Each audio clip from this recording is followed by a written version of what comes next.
for knockouts, and that's not the case. I'm actually a sharp, smart fighter. So, well, I'm here. Who wanted to fight with me? I really don't care who's in front of me. I don't feel like no fighter can beat me.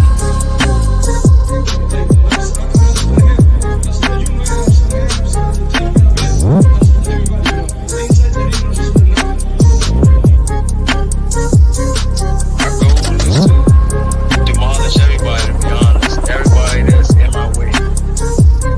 The pinnacle to any weight division is to have all of the belts, all of the titles.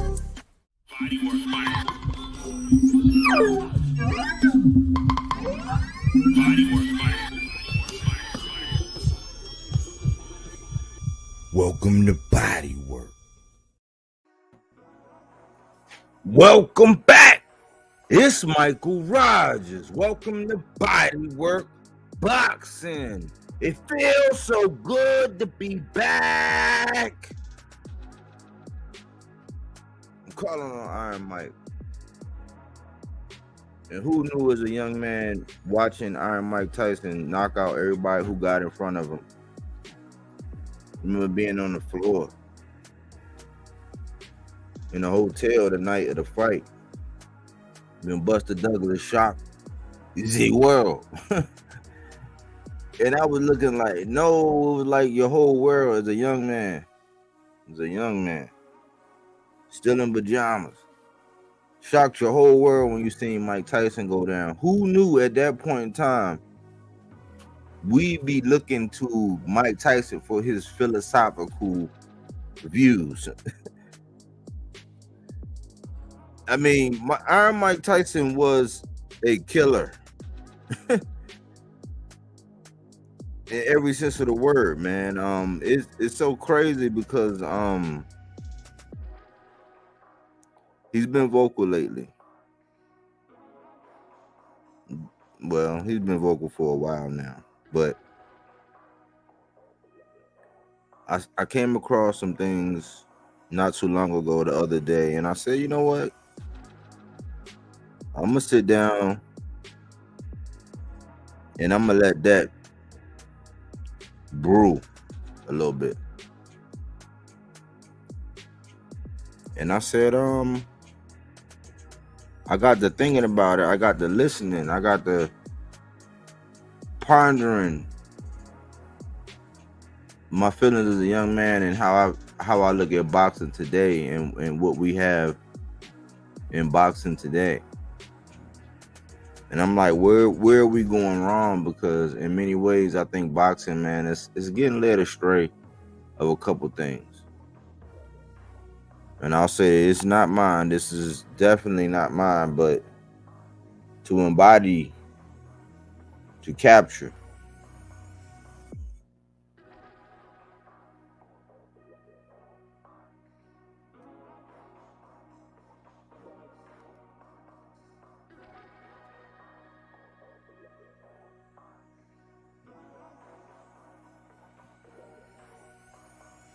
This guy, he was on Angel Dust, and I was wondering why I was hitting this guy, and he was like moving, but he wouldn't hit the ground. I was like, what the fuck's going on? My hand is hurting like a motherfucker. Right. You tase him, he's ripping it out of his chest. Yes, I hit him. Boom, I hit him with a shot, and he was out. Right. Right. So I get back in the car, and I said, all right, let's go. And next thing you know, he busted came on. It's just like Jason. Oh, no. He got up, and I'm in my car. I'm in a Rolls Royce at the time, and he breaks the fucking side view mirror. He breaks it off. I tell myself, 1 minute, please. I go out, I fucking beat this shit out. Boom, I hit him, his head hit the fucking car. I said, oh, shit. You know when people head to go, boom, you hear that shit? Like, oh, shit. So I got in the car, and I said, let's get the fuck out of here. And when I saw in the morning, he was awake, and he was just really fucked up. I remember that picture in the paper. I was like, wow, he's glad he didn't die. When I was fighting that thing, right? This guy, he was on Angel. That's Iron Mike.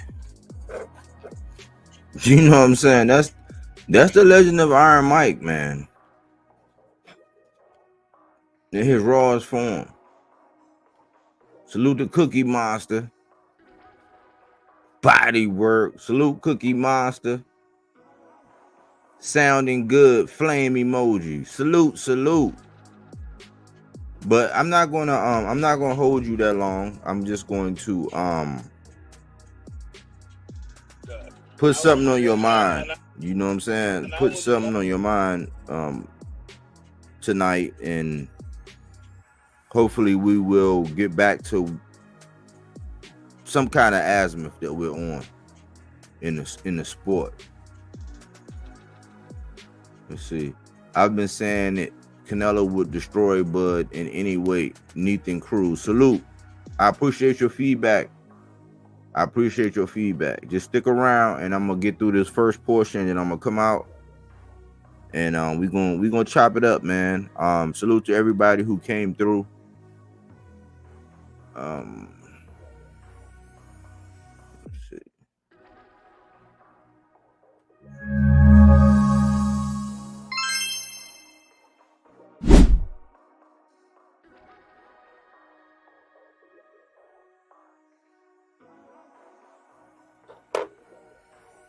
But I think last week I started getting a little bit into, and I say, hey, when I don't touch on gaslighting, when I don't touch on bread and circuses, you know, people will pick up that information and run with it like they were the originators of it. But I have to go back to something I was doing the past week, where I was identifying how some of these guys might be enforcing the 48 laws of power. And we're talking about Iron Mike Tyson. And it's the same level of brutality, the same level of viciousness, the same level of violence as to why people like Gervonta Tank Davis. The same reason why they like Artur Beterbiev. It's a level of violence in it that they like. Boots gets that. Once Bud get pissed off and he figure you out and he get the clicking, he gets violent. In a way, when he make adjustments and then dial in and hone in and say, okay, cool, it's time to detonate. Violence. I believe that when it comes to Iron Mike Tyson, the 15th law must come into play. Enemies must be completely crushed, or they will seek revenge. Viewing everyone as an enemy, destroying relationships, and seeing everyone as an enemy can lead to isolation. That's a problem. But when I look at the ruthless nature of power, and you can look it up.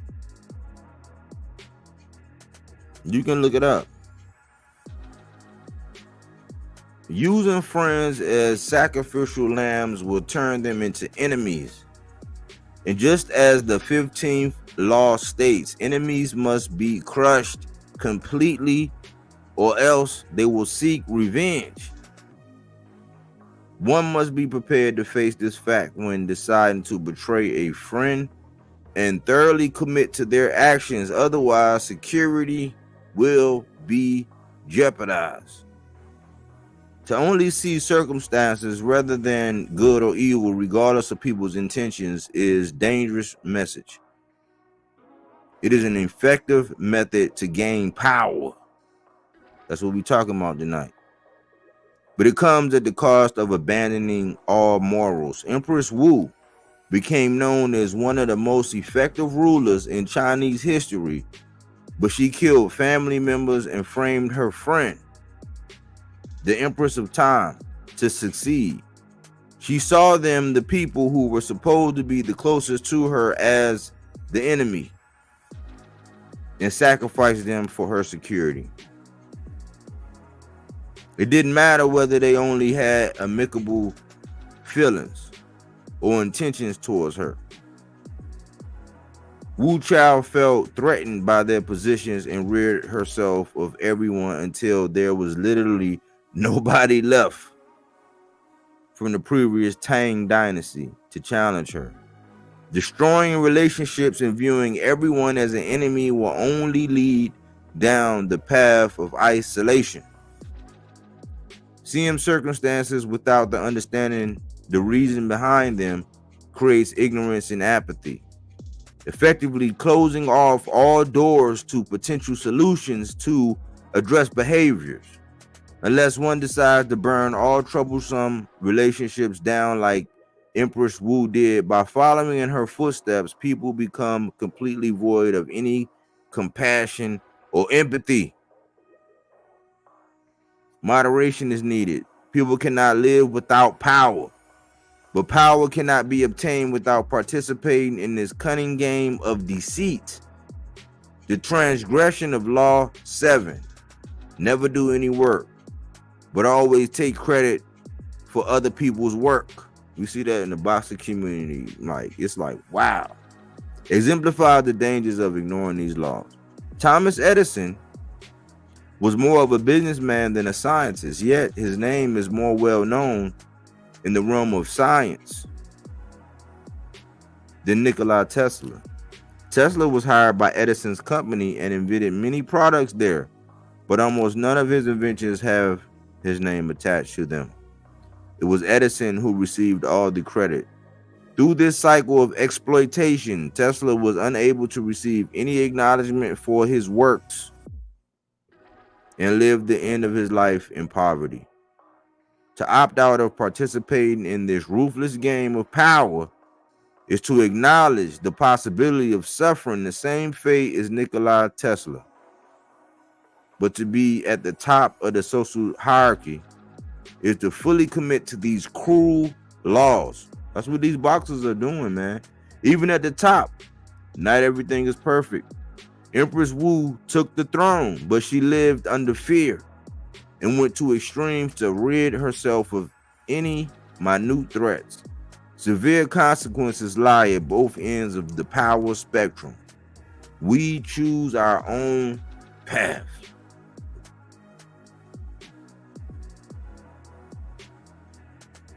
That's pretty deep, man. Man, if you didn't get that, man, listen to that a couple times in the playback, man. And it kind of lets you know how, like, people are moving out here. His twin, body work, salute his twin. Man, you consistent.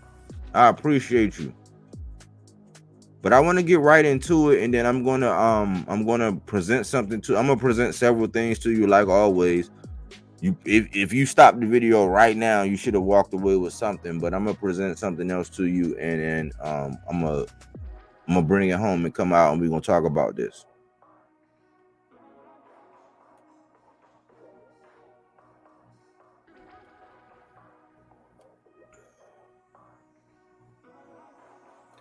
Mike Tyson named the fighter Terence Crawford should be facing instead of chasing Canelo. And there you had a picture of Iron Mike on the right and Bud on the left with the RIP Trent on Bud rocking the prime. You got Iron Mike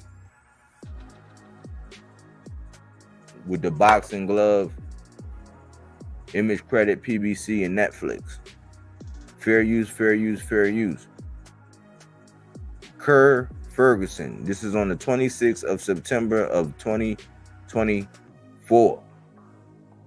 You know what I'm saying? And since there's really protect yourself at all times, I'm not taking credit for anything. I'm just reciting my sources because my opinions must be legitimized. You know what I'm saying? Even though I'll be trying to tell you what's going on in real time. But as we look at this, let me get into it. So we give credit to Kerr Ferguson for the work. Mike Tyson has advised Terence Crawford to halt his pursuit of Saul Canelo Alvarez. The 36-year-old from Omaha has made it clear that a fight against Canelo, which will require jumping up 2 weight classes from his last outing, is the only thing that will add to his already history-making legacy.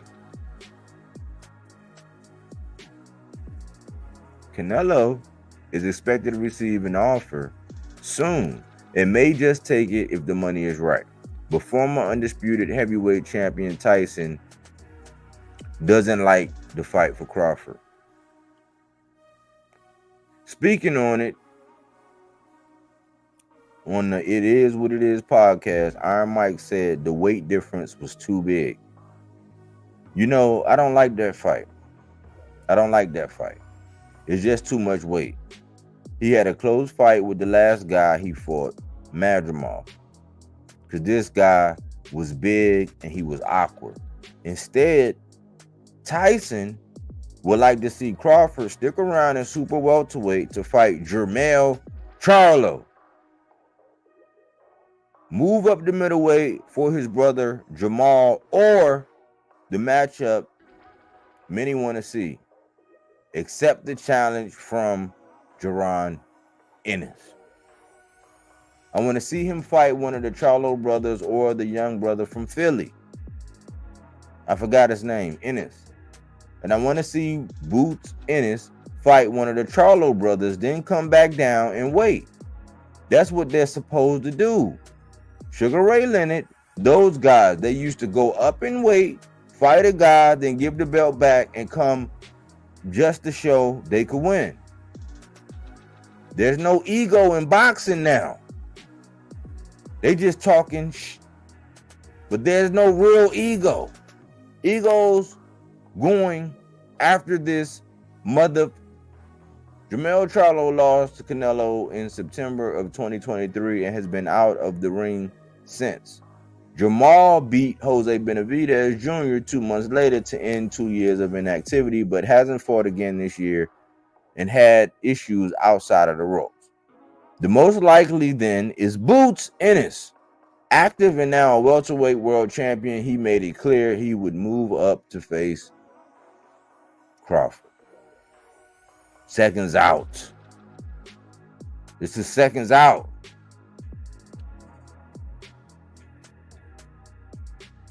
So, as I stop sharing that, let me see who came in. I think Bud, Nathan Cruz again. I think Bud should fight Zayas. I don't know if Bud can handle young Zayas, who has a great jab, reach, speed, and power. Also a lot of skills. Yeah, but I seen Xander, man, and I'm not gonna take a poop on him. But man, like, listen, when you call for names and you supposed to be the next guy, all them guys on top rank who just let them guys go the full distance, man. All of them guys are on the chopping block. They want to see the people that can master that, get them guys out of there. So I'm not gonna get too high on what I've seen from Xander, because you know you got to get these guys out of there. The extra people, the ones that's really special, they get them guys out of there. Not everybody, but you get these guys out of there to show you next level. And Bud would spank Xander Zayas right now on boxing IQ alone. Even though Xander Zayas is young, he's strong, his IQ is just not there because he hasn't even faced anybody with the boxing IQ anywhere close to Bud Crawford. And yeah, I mean, we can leave it at that. Size and all that stuff. In the case of Xander, somebody young and inexperienced like that, who haven't had that kind of pressure. We've seen what he did to Teixeira. Now, Teixeira had actually won a belt. He was a former champion. You know what I'm saying? That's how Castaño got the belt. And that's how Castaño was able to unify with Jermell Charlo for undisputed. The first time he took him to a draw, some people thought that Castaño won, but then Jermell Charlo came back and stopped him. He was still the man in that division. So I gotta play this, man, and then we're gonna talk about this. I gotta play this because it's crazy how Mike Tyson said it, right? This is Iron Mike, and people won't come on and say, "Oh man, Mike don't know." But I'm like, no, it was a lineage, it was a history. Like he said, there's no ego in boxing now. But I gotta do this. I gotta do this because I put stakes in the ground.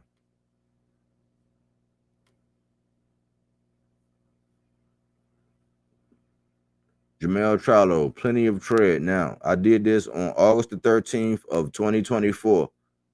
And I want y'all to evaluate this and what I'm saying. Now, it's August the 13th now.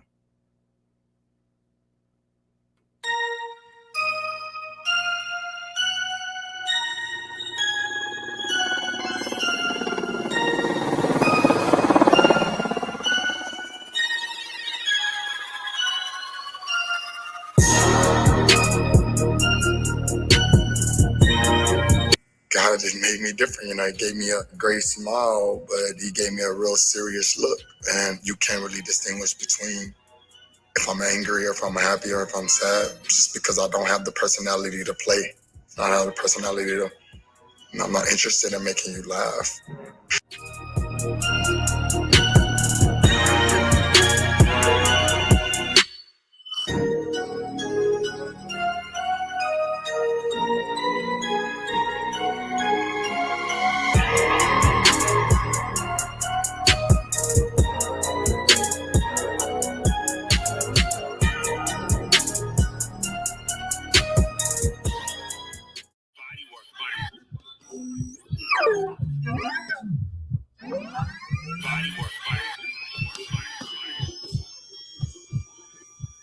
Welcome to Body Work. Welcome back. It's Michael Rogers. Welcome to Body Work Boxing. Man, I want to talk about Jermell Charlo. I think a lot of people are forgetting that Jermell Charlo is a major player in the division. And right now we're in the Terence Crawford era. He stepped his foot up. He actually was able to take a belt in his first fight up, and everybody's looking at him like he's the man at 154. With him being number one pound for pound, rightfully so. You know, the praises, you know, the analysis that are given, everything is pointing to Terence Crawford as being number one, and you can reason that maybe he is number one at 154 pounds. However, there was a man, Jermell Iron Man Charlo, who still pretty much can stake a claim to that division. And whether you come back at 154 in campaign, we don't know. Got an article that we're going to get into at the Zone Drop, according to Stephen Espinosa and some of his thoughts. But I kind of wanted to remind everybody what was actually going on at 154 and actually put out some things that might have you using your thinking caps and help you when you're analyzing the state and the landscape of 154-pound division. 154-pound division is much like the 140 division, the one that I call the row, in which I believe that on any given night, depending on the matchups, it can go down. There are no foregone conclusions. We just recently seen Virgil Ortiz and Bohutrup. We've seen Terence Crawford and Israel Madrimov. And we've also seen when Jermell Charlo had the reins prior to a year ago when he jumped up for that payday with Canelo Alvarez, when he went up to 68 for his bag, his big check. And a lot of people allowed that performance that he had, that lackluster performance that he had against Jermell Charlo, to overshadow everything that the man was able to do at 154-pound division. And I want to remind everybody that Jermell Charlo actually cleaned out the 154-pound division. He became undisputed, and a lot of people don't put respect on his name. Everybody's saying that this guy is next up, that guy is next up, you know, and it also will kind of make someone believe that any onlookers or anybody that's been paying attention and following would throw shade at anybody else claiming stake or having a major stake and claim in the landscape of 154 pounds outside of Jermell Charlo. We're talking about names like Tim Tszyu, names like Fundora. When all actuality, Tim Tszyu was up next to fight Jermell, and for whatever reason, it didn't happen. I think Jermell wasn't going to let anything to get in front of him ahead of his Canelo Alvarez payday. So he had a loose end on the tail end, but this was already after Jermell Charlo went by. He had his wars with Tony Harrison, where he lost and then came back to stop that guy. You know, he had adversity against Brian Castano, where in the first fight, some might have said that Brian Castano won. It was ruled a draw. He came back. He stopped that man. He had Jason Rosario. He stopped that guy. He had Lubin. He stopped that guy early on. Now Lubin wants to come full circle and get it on again, which I think is a very good fight.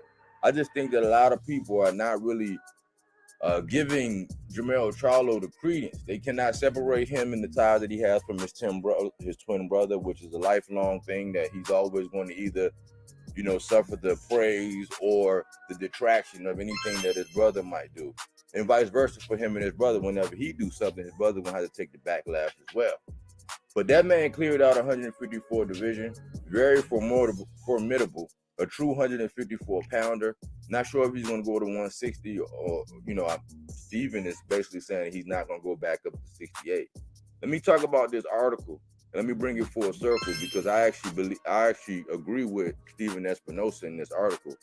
It was about 13 hours ago. Promoter makes key prediction for Jermell Charlo's future fights, Alexander Netherton. This was on DAZN. He thinks the American would not do one thing again. Promoter Steven Espinosa believes it is unlikely that Jermell Charlo will fight at super middleweight again anytime soon. Charlo fought Canelo Alvarez last year with the American moving up the weight classes for one of the biggest names in boxing. Canelo will next fight on September 14th against Edgar Berlanga. While many boxers offer to move up or down the divisions in pursuit of the lucrative clash with the Mexican, Espinosa believed that Charlo is likely to move down to middleweight or junior middleweight where he is more comfortable. I've stayed in touch with them, Espinosa told Boxing Scene regarding the twins, Jermell and Jamal. I saw Jermell at the Tank fight and he's ready to go, and I know he's motivated. He's disappointed in his performance against Canelo as everyone else was, and he's definitely out to prove that was a fluke. He's as motivated and anxious to get back in there as ever, and there's a lot of activity available for him. There's a lot of good fights available for him at 54 or 60, wherever he decides. I don't think you'll see him at 68 where he fought Canelo again. He got a lot of mileage left. You've never seen Jermell take a significant amount of punishment. He's still athletic, and I think the sport is better when he and his brother are active. And salute to Steven Espinosa, man, standing in the gap for those who might have left us on red. It's one thing, I find it a lot, man, with some of my favorite fighters, man. Here lately, a lot of my guys been taking L's. And they left us on red immediately after that, where you don't really get to hear from them. You don't, really see them. It's like once this happens, they just disappear. When they used to be very vocal and out in front of the camera. I can give 1,000 examples, but why? This is about Jermell Charlo in this video.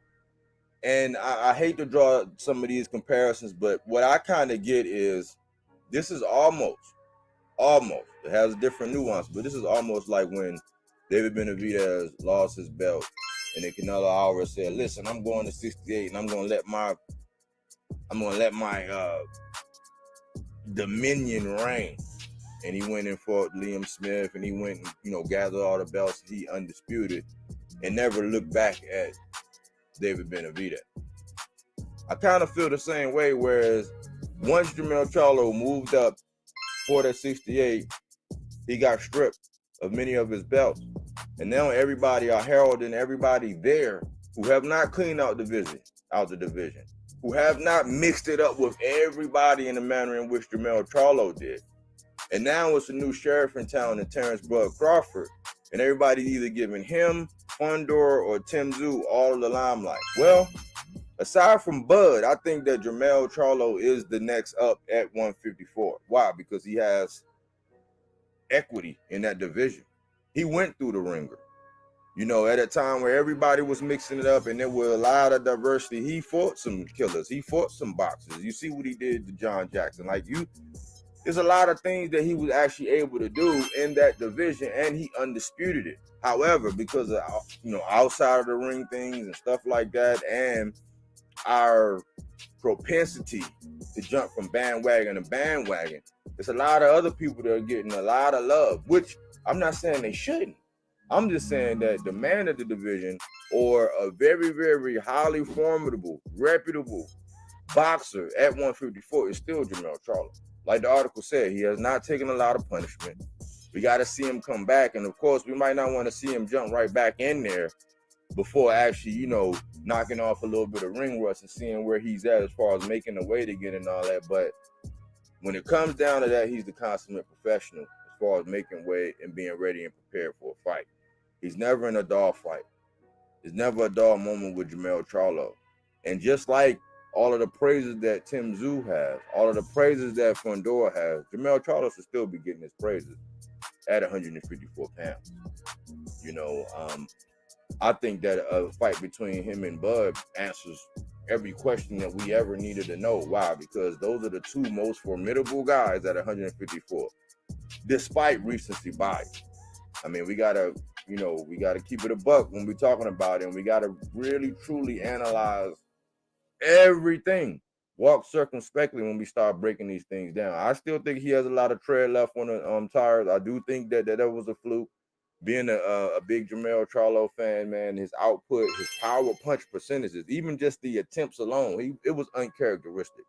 I can't say it was just the way. I can't say that maybe he was just there to be there. Maybe he was just there to survive. It was uncharacteristic, the performance he put on with Canelo Alvarez.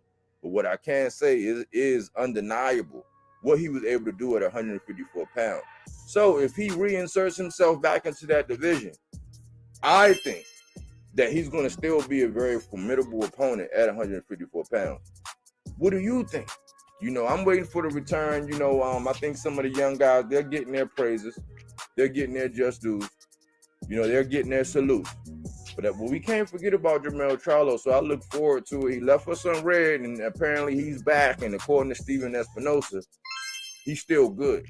He's still excited. I think he's got a little chip on his shoulder, a guy who always fights with a chip on his shoulder, always thinking that he's misunderstood, always thinking that he's underestimated, always thinking that he's disrespected. That's Jermell Charlo. And the kind of personality, the rah-rahness that he displays, he's one of them guys that puts that on inside the ring. And more than likely or not, you're not surviving Jermell Charlo when he's on his A game in his division, which is 154 pounds. Let me know what you think in the comment section. Talk to me, I'll talk back. Remember, this is fact-based content. Them fruits and veggies, not that Reggie. Anyways, thanks for tuning in here at Bodywork Boxing. But we don't take things for face value. We do that body work.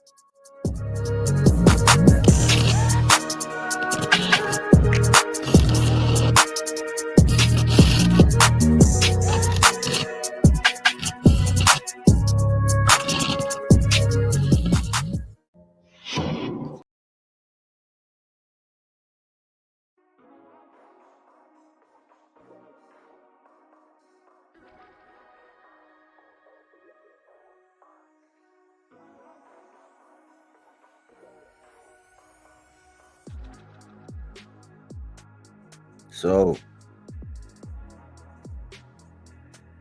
you know what I'm saying? That's why I be coming up with that. And H Money said it. H Money. I'm not going to deny it. H Money said it. H Money said it's cool when they do it, but when I do it, you used to always play that instrumental, and that's the first thing I could say, and that's what I see here lately, man. It's like a lot of the times over here, Bodywork, because it's a small channel, it's a fledgling channel. Like I don't get the interviews, I don't get the people coming across. But because I get dismissed, even though the ideas and the concepts and the precepts and the work that goes into it is solid. You can put it on a scale, you can measure it with a ruler. You know what I'm saying? Like it's gonna stand the test of time. You know, these are not fake diamonds. We take the pressure. We say what's not popular when it's unpopular to say it. We not trying to be the Drake of this shit. We more like the Lloyd Banks of this shit. So for me, when I do a video like that back on August the 13th, right? And then I see an article where Mike Tyson said there's no ego in boxing. Listen, I started off the video with a clip with him talking about him and Mitch Green, where when he saw Mitch Green out in the streets, it was on. I was trying to tell my old head that boxing has changed because people allow Teofimo Lopez to go out there and say anything, and it's all these apologists, all these guys that don't want to offend nobody, knowing and citing references, reciting historical references to bananas and all kind of shit, like playing that card, like that card of ignorance, because they don't want to offend nobody. I'm not with it. Some of my favorite boxers are Latino. Some of my favorite boxers are black. And all of my playlists, when I have them, I might have them for Tank. I might have them for, I had one for the Rise of Caleb Plant, but I also have one for Sabril.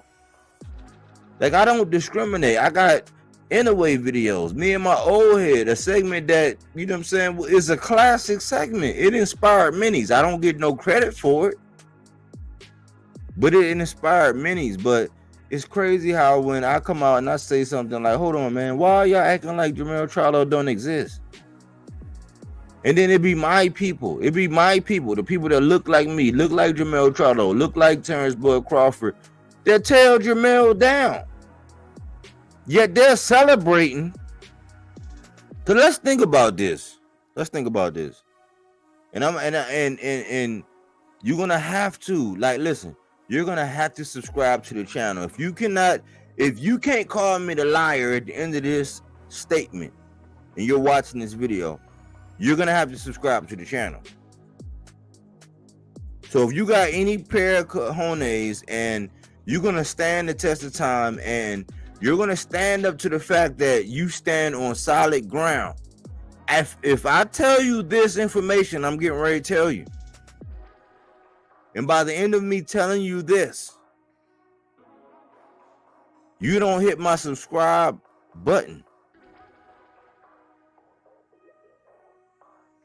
then I would have to question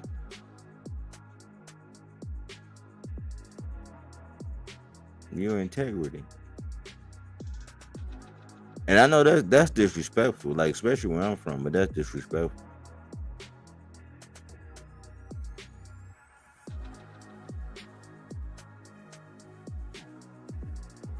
When we look at the age of Fundor, we look at the age of Tim Tszyu. It was all good when, or it is all good when the pound for pound king is mentioned against that name. Right?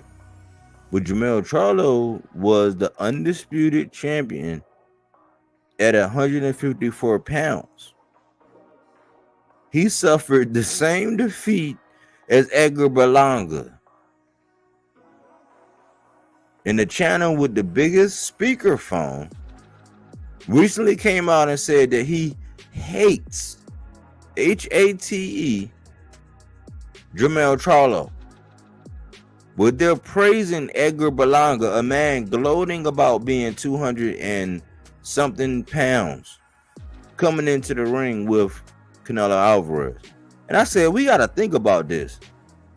Especially when because earlier this week I reiterated the fact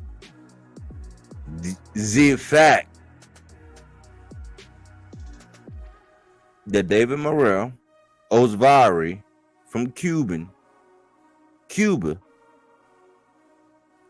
was fighting Canelo Alvarez's WBA mandatory since 2020. We're in 2024. When the talented Mr. David Morrell moved up, because David Benavidez said, I'm moving up.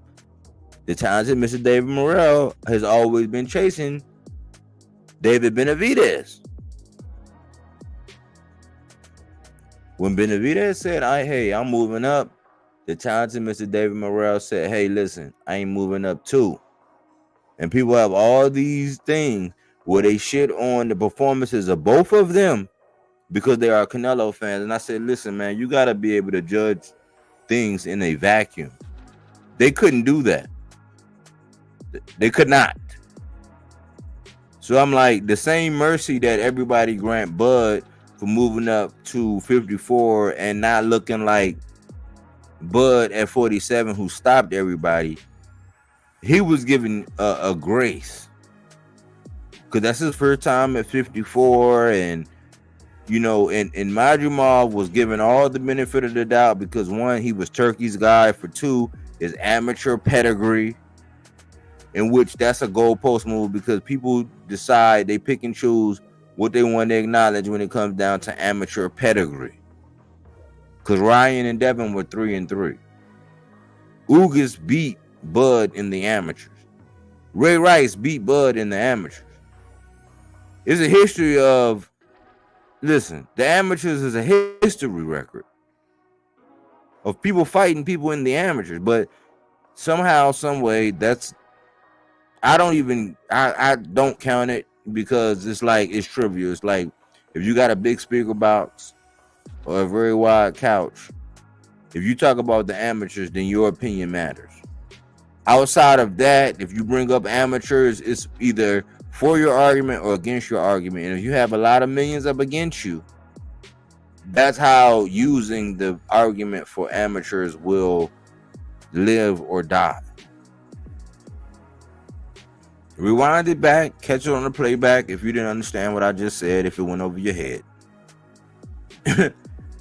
You know, I'm just trying to state that in the grand scheme of things, Jermell Charlo was undisputed at 54. He made his rounds. It was ups and downs. There's history of Terence Bud Crawford and Jermell Charlo going back and forth in the build-up between Bud and Errol Spence. Bud was prophetic because when they had the red hoodie, black hoodie,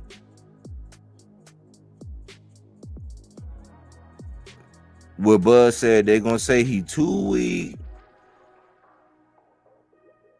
where Earl said bet, and then Bud was like, bet $1 million. He came through on that. In the Age Well games, Bud bowled very, very well. Job well done.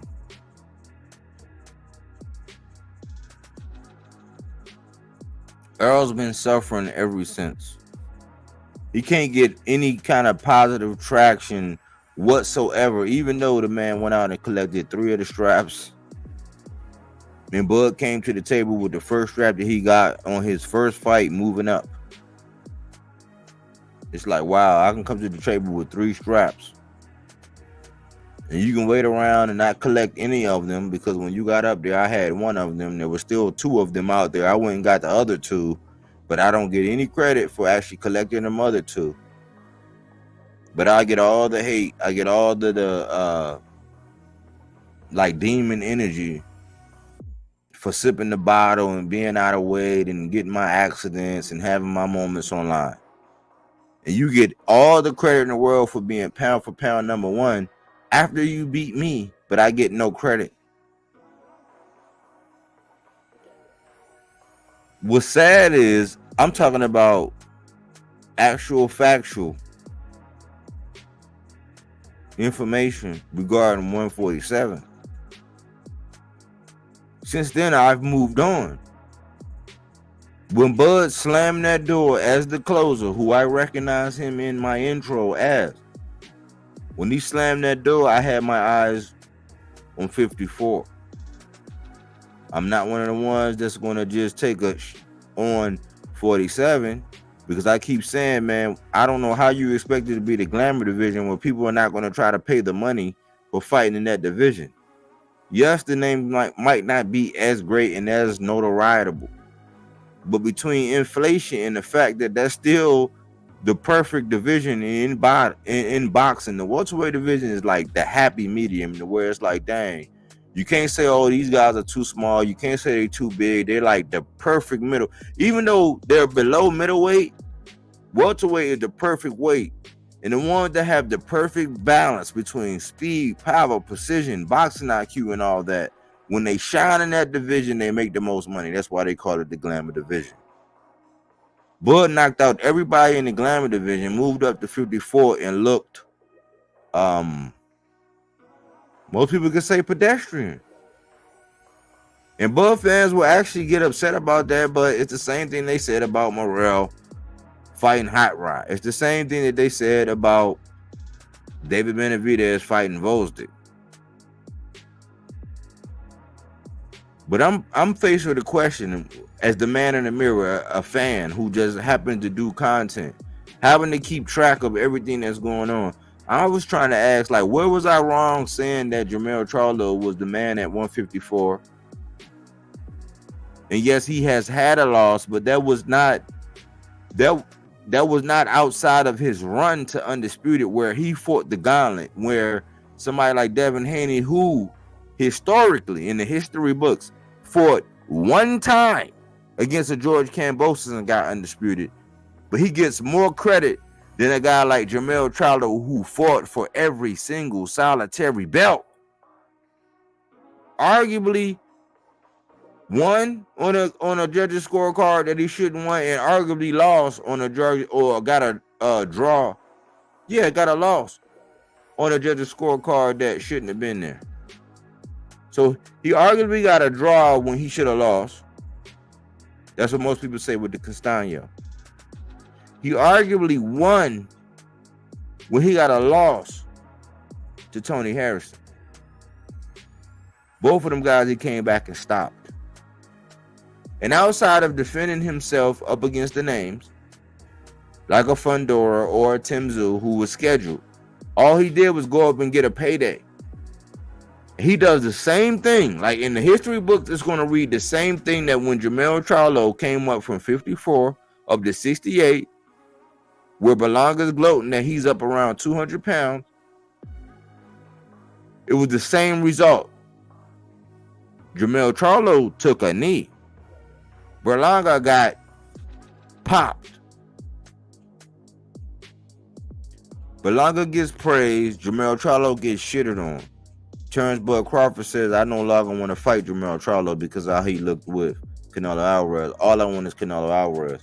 And at first, I was kicking up against the pricks. I was saying, hold on, man. Like, what do you mean? Like, all this build up, like, because remember, I was one of the ones, I was an Errol Spence fan. I said, man, this shit between Bud and Charlo, Mel, I said, it's a distraction. Why? Because, man, we don't even know if that fight gonna happen, man. Let's cut it out. Like, yeah, they got some moments when Mel was saying, be humble, take a less money, and do all this and this and that. And he was on his shit at that point in time. It didn't age well by the performance with Canelo, but then again, that's up at 168. He's undisputed at 154. I got a lot of flack for that video when I said, hold on, how are we not going to acknowledge that Jermell Charlo got undisputed at 154? And how are we giving all this credit and all this credit and all this praise to Tim Tszyu, who got his belt the same way that Jerron Boots Ennis got his belt? And when you look at the age, neither one of these guys, even up to Fundora, are not in the same age group, because Bud has found himself mastering the test of time. Bud is like he is the last of the Mohicans, because that era, that Bud era, that's the same era as the Sean Porters, as the Danny Garcias, as the Errol Spence. He's like right there, but like he's in that group. The Amir Khans, Sean Porter, Danny Garcia, Keith Thurman, they're all in that same group. They're gone. They're pretty much phased out. Bud is the best, maintained himself the best. He's gonna go in the Hall of Fame as the best. And when it comes down to playing chess, he's gonna go down as the best. That don't mean that when you look at pockets in time throughout that time that you can point and say, okay, cool, hold on, man. This move is suspect, that move is not. No, in the age well games, Terence Crawford is looking like gold right now. And there are a lot of people that's looking like they're suspect. Because we don't know if Keith Thurman is coming out of retirement, if he's going to fight again. Every time a fight is announced, he get hurt, he get injured, and people respect what he was able to do in the ring. They know the history. It's a lot of people after one loss, are discounting Errol Spence. Me, myself, I'm an Errol Spence fan, and the same thing I would tell Devin, and the same thing I'm telling Errol Spence. I don't want to see Errol Spence in the ring if he's not ready. I have the same feeling as a young man watching Roy Jones, and when he started going his downward spiral, I was one of them guys saying, man, I couldn't watch it. Even if I knew it was a Roy Jones fight coming up, I wouldn't watch it because I said, man, he need to stop it. I don't want to remember Roy like that. I don't want to do that with Earl Spence. I'm also not going to get in the way and say the man can't go get a bag, and I'm not going to jump on no bandwagon where everybody wants you to put on knee pads, spray throat coat, put in tonsil jewelry for somebody like Devin Haney in the situation that he's in the legal action he's taking. And my only advice for that was like, listen, man, yeah, that's in your right, but everything that's lawful is not expedient. Go look it up if you don't know what that means. Everything that's lawful is not expedient, because remember, slavery was legal at a certain point in time. But did that make it right? And I'm not gonna go down that rabbit hole. But people pick and choose when they decide which side of the fence they're gonna be on their politics. And there are a lot of people with speaker boxes and loud couches that promote certain things. They will not take a definite stand. They will not stand up for anything when it's not to their benefit, or it might hurt their agenda or fuck up their bottom line. They're not gonna say shit. That's not this channel. I believe silence is consent. So if you're not saying nothing about it, then you agree with it. You're okay. But it's crazy how I got many arrows in my back when I said, hold on, man, why y'all shitting on Jermell Charlo? If you bring up Jermell Charlo right now, they will shit on him, but they are praising Edgar Berlanga, a man that was 200 pounds, never not one belt, and even the option that his name is included in don't have a belt, to where even if he win or lose that, he still won't have a belt. And they'll shit on somebody like Tank, who's been in different weight classes, got belts, real belts in different weight classes, always at a disadvantage. He can never brag that he's 200 pounds versus somebody that's 175 pounds. He would never be able to brag like that.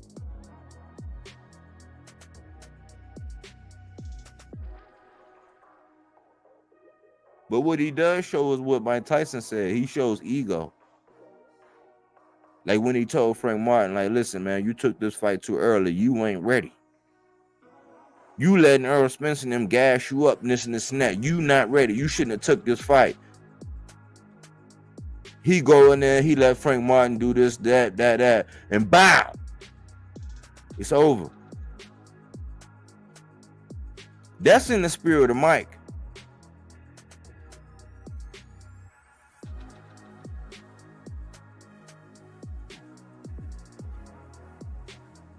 Like, he exemplified ego in boxing. It was a point in time where, just like in battle rap, just like in real rap, where you couldn't get on a feature with just anybody. People would pick and choose.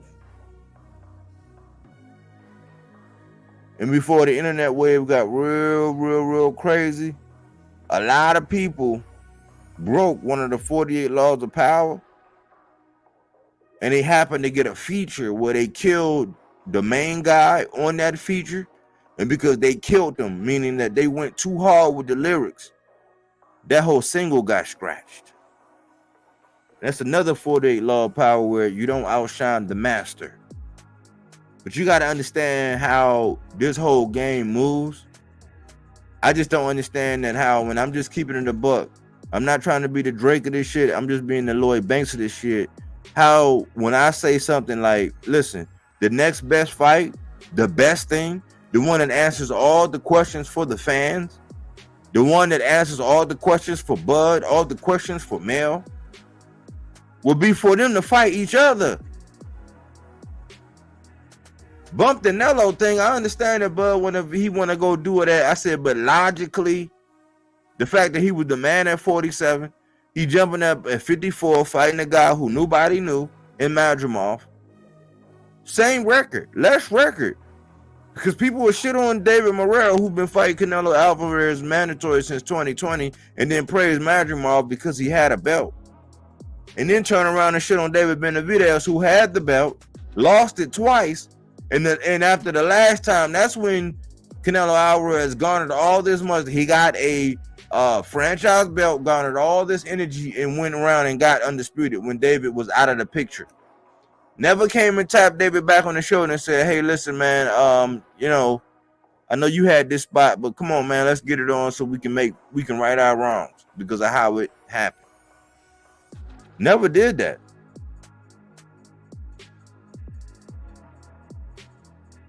So I agree with Mike. There is like it's seldom, but like sometimes the ego in boxing are for ones where they don't qualify. Like it's a point in time where it might be a guy you like come on and say some real gangster stuff, and it's like, well, yeah, like almost like how Shushu was with anyone. Cause I'm like, man, Shushu put me in a hard spot. I'm like, man, listen, man, you looking like you got the goods, you fundamentally sound. We know you've been mentoring everybody. But like the level at which you're like calling out this man anyway, who's in his 5th weight classes. He's in his 5th weight class. He's campaigned in 5 weight classes. He has a championship in 4 of those weight classes.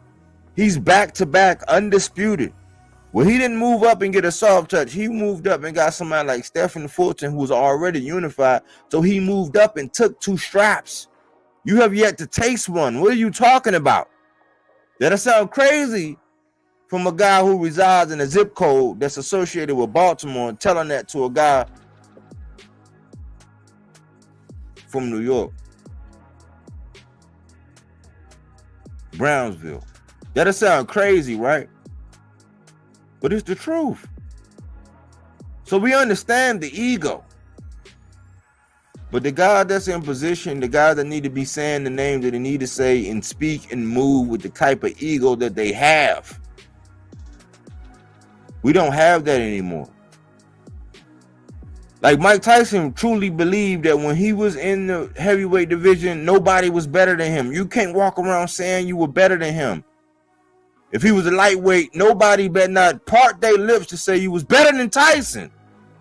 I don't care about your resume. I don't care what it was going on. Tyson had that energy. Why? He fucked Mitch Green out in public.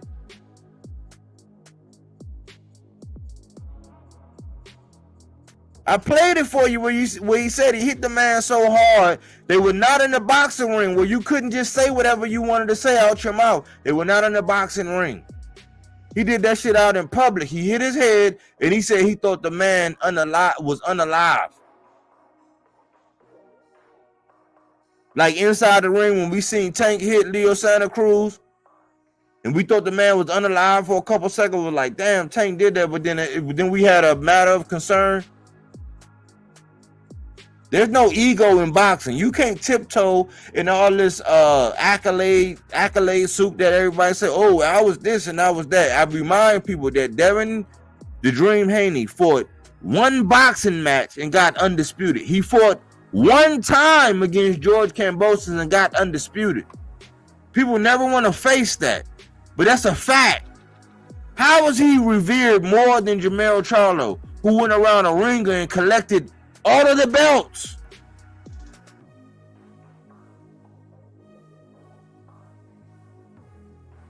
But Jermell Charlo, when you heard him and Bud go at it, you knew you could say, hey, man, listen. When he said, I'm a knockout artist, like, yeah, he went up, he got the bag from Canelo. Yeah, he didn't fight the way he was supposed to. I dug in his ass for it. I said, listen, man, as a Jermell Charlo fan, I know your punch output. I know how much you do body work. Your percentages is off. You didn't even throw enough punches. Like, it looked like you had already made a business decision. But I took that on the chin. A lot of fans ain't gonna do that. They're gonna celebrate motherfucker getting 12 old. How motherfucker put up a dozen? He got you 12 mushroom stamps on your forehead and you were just happy to be there. My guy disappeared. I got on his ass too. When boxers leave you on red, like Spence did, like Mel did, like Fulton did for like what, a year and a half? Like, come on, man. So they'll leave you on red, and I'm the type where I won't say anything if they leave us on red because I have nothing to say. It's nothing to go by. I'm not going to be the one to just come out and just squat on you and just take a number 2 on you. For what? But I'm going to let you know when you're doing right and wrong. You know what I'm saying? I honor and respect Bud's decision to seek Canelo Alvarez. But why when I was saying that the best fight for Bud is to fight Jermell Charlo, who is the real man at 154. Only for Mike Tyson to come out and say the same goddamn thing. That's why I say it's crazy when your pastor say it and you believe it, but the man at the gas station can't tell you you got a nail in your tire.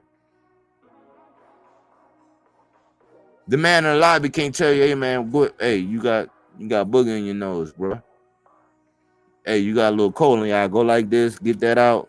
The common folk can't tell you that. It got to come from your pastor. That's crazy. I agree with Mike, man. There is no ego in boxing right now. There's nobody walking around like, listen, the only one really like for real, anyway is doing it. Anyway is doing it. I mean, I think the result of the because they say a picture is worth 1,000 words.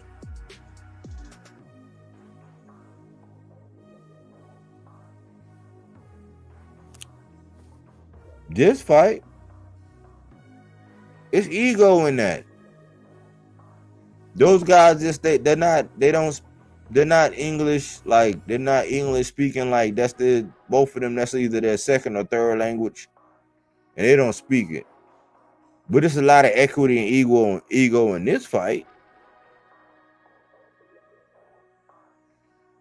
As a fan, man, we grew up listening to these guys like Mike Tyson, Evander Holyfield, Lennox Lewis, like Floyd. You can't walk around talking about you the best and we don't want, and you know, you don't want to see me, or you gonna pick and choose that the business, oh man, the business dictate that I do this and that. Like, no, man, we grew up in the era, man, where the best one to fight the best. Like, even if they saw Mike Tyson showed with Mitch Green. I think that's how Steve Harvey blew up. Steve Harvey blew up by doing a skit about Mitch Green eye when Mike Tyson fucked him up in the middle of the street. You can't go around here like T.O. saying what T.O. did.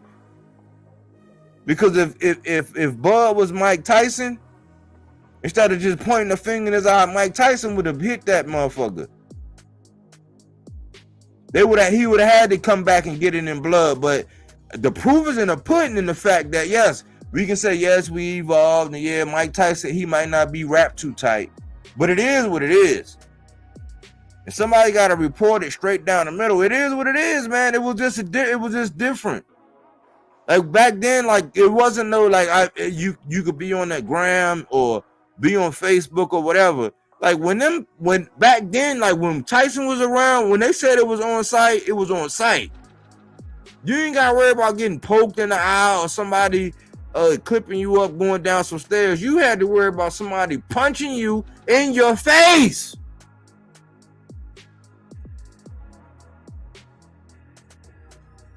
That's why I say, man, I don't understand. I'm like, okay, cool. How far is promotion? So, okay, anything that's online, don't believe it, Mike. Don't believe it. So somebody say, hey, man, F your mother, don't believe it. Like, F your kid, like, you know what I'm saying? Whatever it is, like, just don't believe it because that's online, because the energy is not the same. Like, as a mature man, we understand that you don't say certain things about certain people. You don't use certain words. You only call people or insinuate these. You definitely never invite another man to your private parts. But now in today's day and time, you can tell a man while he's serving time that he got some DSLs. And that's just okay. When Mike Tyson was around and he was doing his thing,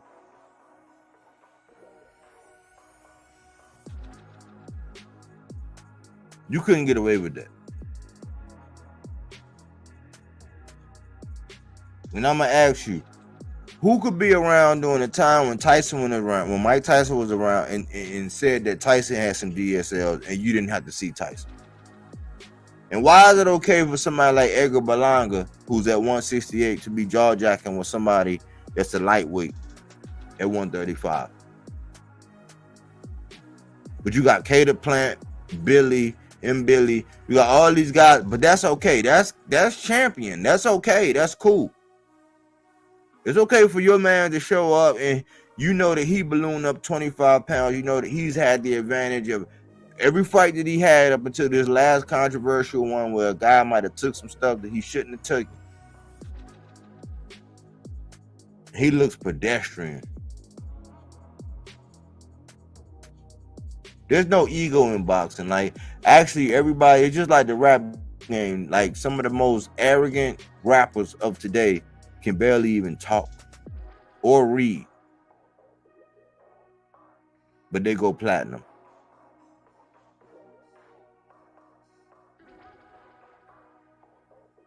There's no ego in boxing, man. Like, I can say, listen, I can say this. I grew up playing football. Even played semi-pro, and that's what actually ended it when I broke my humerus bone. I can honestly say, when I went and I stepped on that field and I put them helmet and that shoulder pads, I felt like couldn't nobody fucking touch me.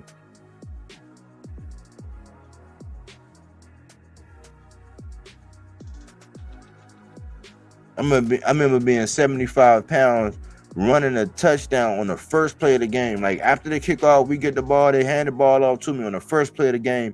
I'm going to the house. I did it twice. It was in the newspaper.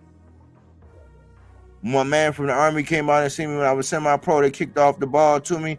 I did it twice where they kicked the ball off, where they didn't even have to, we didn't get the ball, and then it was first down. They kicked it off to me. I took it to the house twice. I could imagine if I ever put on a pair of boxing gloves, if I got in the ring, you couldn't be walking around at featherweight talking about, you can see me. You couldn't be a heavyweight talking about, oh yeah, you can see me. Not light heavyweight, like, I don't care where we at, but it was something different back in the day.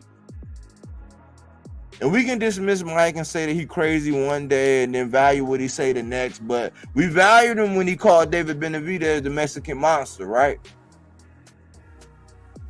We valued him back then, right?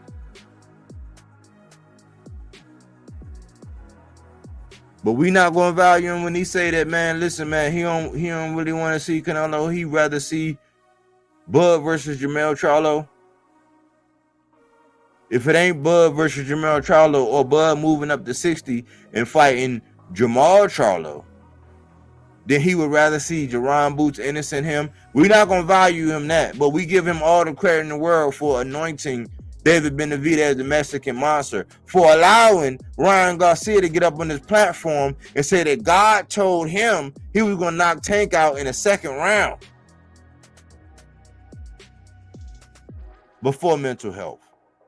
And ultimately, God never told him nothing like that.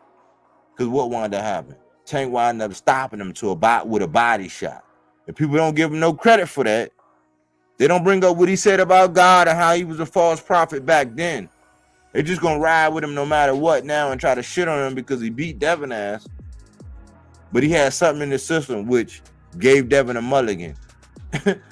Devin taking that ball and he's going to go sue Ryan.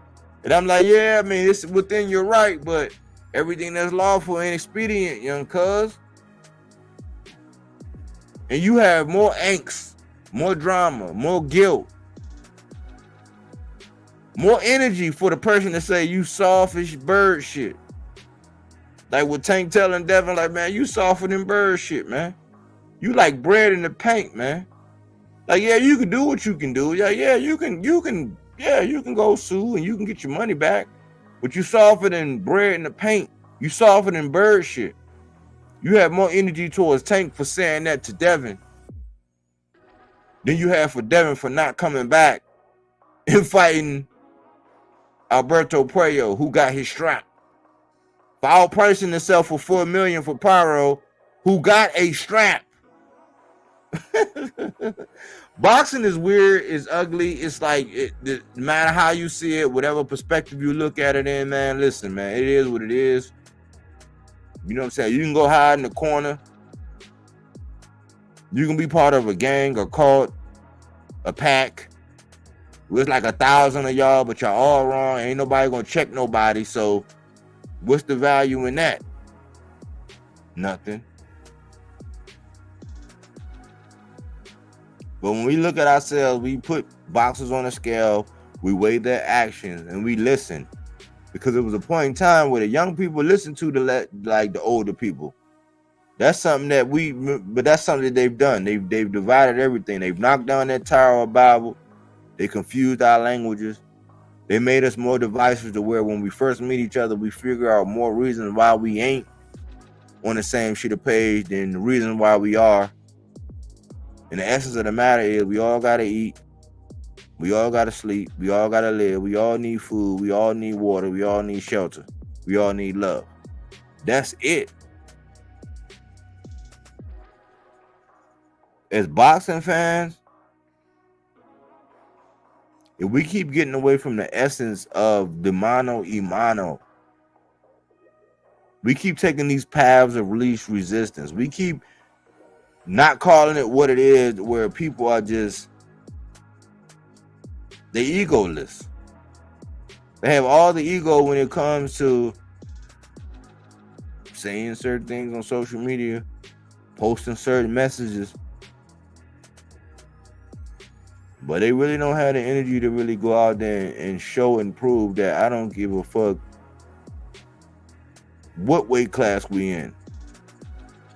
If we agree, we shake hands, these are the terms, you come in on these terms, I'm gonna whoop your ass.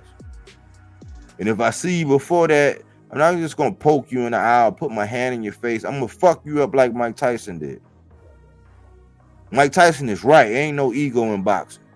You can say whatever the fuck you want about me, talking about boxers in the stands and all that, but you can't say shit about people who went over and served in Iraq and all that dumb shit. That's just an excuse. There is no ego in boxing. All these boxers, you feel like, man, if you 130 pounds, I'm going to whoop your ass if you're in my division. And when I move up to 35, I'm going to whoop whoever get in the ring with me, I'm going to whoop their ass too. That's how Mike Tyson was. That's how Holyfield was. That's how Lennox Lewis was. Sonny Liston, Sugar Ray Robinson, they all felt like that. Now, you can catch them at certain period of times when they avoided certain people, but their motto, the more you go back in time, it was dog eat dog. Why? Because you didn't have the benefits, some of the benefits that we have right now. We can load management and all that. No, you got out there and you whooped ass or you didn't eat. They were hungrier back then. It took more pride in how they looked going into the ring back then. They was more humble in defeat back then. So if 1,000 people, if 1,000 people gonna come out on mopeds and dirt bikes and ride and paint the city red for you when you got your ass whooped, you ain't win one round.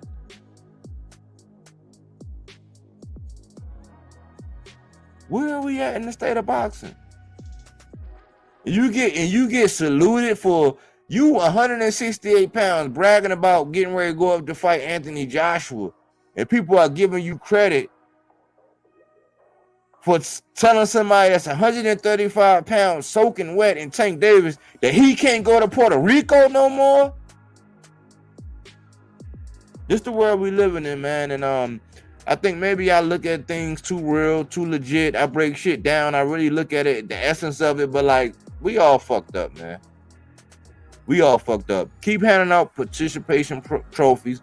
Keep allowing people to duck and move and dodge and make all these awkward ass moves. Like, nah, man, I get my ass whooped. I get my win back, but I ain't got to go and tap the guy on the shoulder that got my strap. I could pay step aside to my mandatory. I ain't never got to fight that. I could just walk around saying I'm the best and I'm pound for pound and have people argue for me for like 48 hours.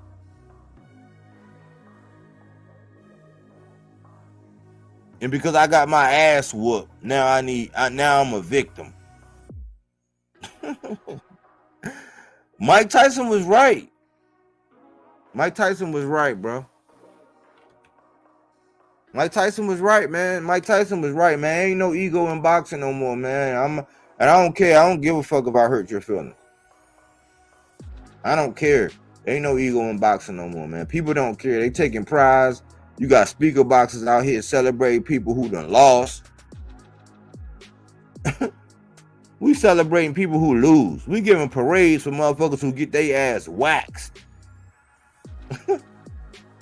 Like, boxing is soft, man. I don't know what to say, man. Edward Morris, salute body work. Salute, Edward.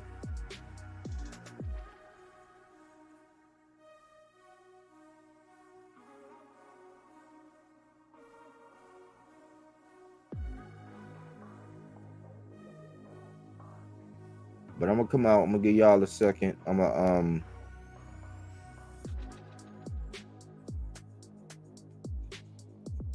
give y'all a second and allow y'all to gather your thoughts.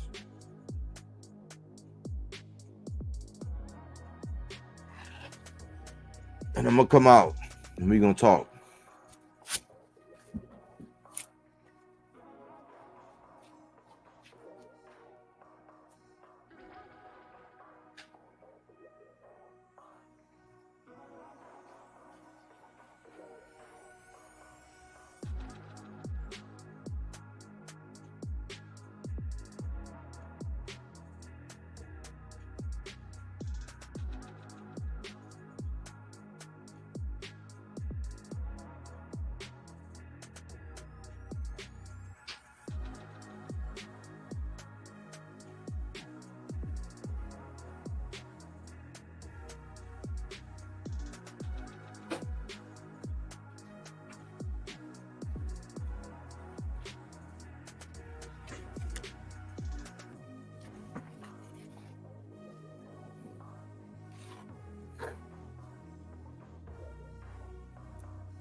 Oh man, I had no sound all that time.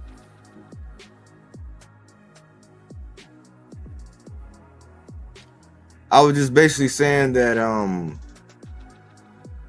we in a time, right, where we don't really appreciate the truth. Like basically, like when I look at him, like I was asking the question, like how come when it comes to somebody like Jermell Charlo, everything that he does outside the ring is weighted, like it's negative. It's everybody want to talk about this and this and this. So you'll hear about something that Jermell Charlo did, something about some DMV charges, right? But then you'll see a video, that video with Canelo Alvarez dancing with his daughter. And it's not perceived the same way. I'm like, that lets you know that, man, it's beyond boxing and what they bring to the ring.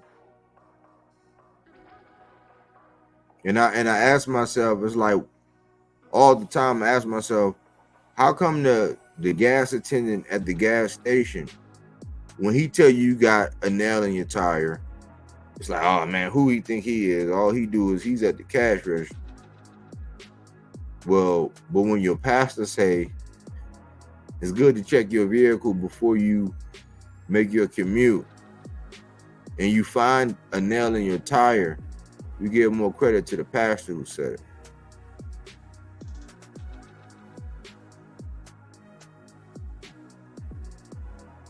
it. You know what I'm saying? We use critical thinking skills over here. So if you get a headache and you can't take it no more, that's on you. I'm just saying, man, sometimes, man, it's common sense with a lot of these things. If we measure and judge along the same standards,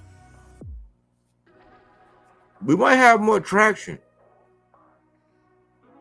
If we sat down and we really like conversed about the things that, okay, what do we agree on? Okay, is it good for somebody that we consider pound for pound to fight somebody coming off of a loss? Like, no. So that means that no channel should be advocating for somebody that's pound for pound to fight a guy that's coming off of a loss, unless that guy is pound for pound. But since we pick and choose, it's okay. Because one guy can fight a guy coming off of a knockout loss, and he's considered pound for pound, above a guy who's actually done more, has been more effective at their job, because it is prize fighting with less. Not even an Olympic background. But when he fights, or is rumored to have fought, somebody who won a championship in a lower weight division, not coming off a lockout loss, he's considered this. Like, that's a double standard. Like, you expose yourself. If you bring up the Shakur in his next fight, or what would have been his next fight, and you bring up the rumors which are accompanied with Tank, you will expose yourself. Why? Because you're going to demonstrate that you have a different standard for one fighter than you do the other, and all you do is get praise off of gloating on the back of a guy that you like.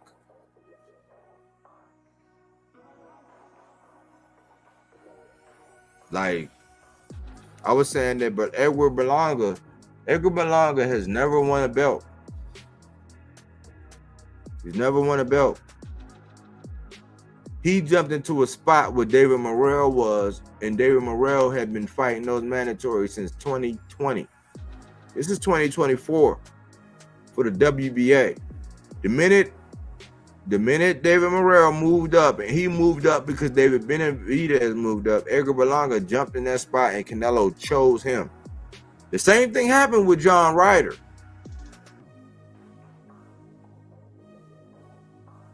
But because it's the business of boxing, and because you can do content, and if you're praising a certain individual, you're going to get likes, you're going to get super chats, people are going to call in and express their praise, their glory, put on knee pads, and spray throat coat.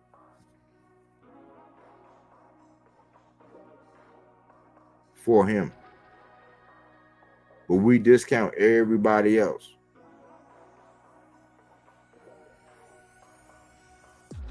There's no ego in boxing. There's no ego in boxing when Devin Haney gets his dub back after losing the fight. And instead of going to go get his spot back or fighting the mandatory that took step aside, he would rather go over and tap another champion on the shoulder. And when that get going down, he said, oh man, that's not enough money. I'm taking this back to court.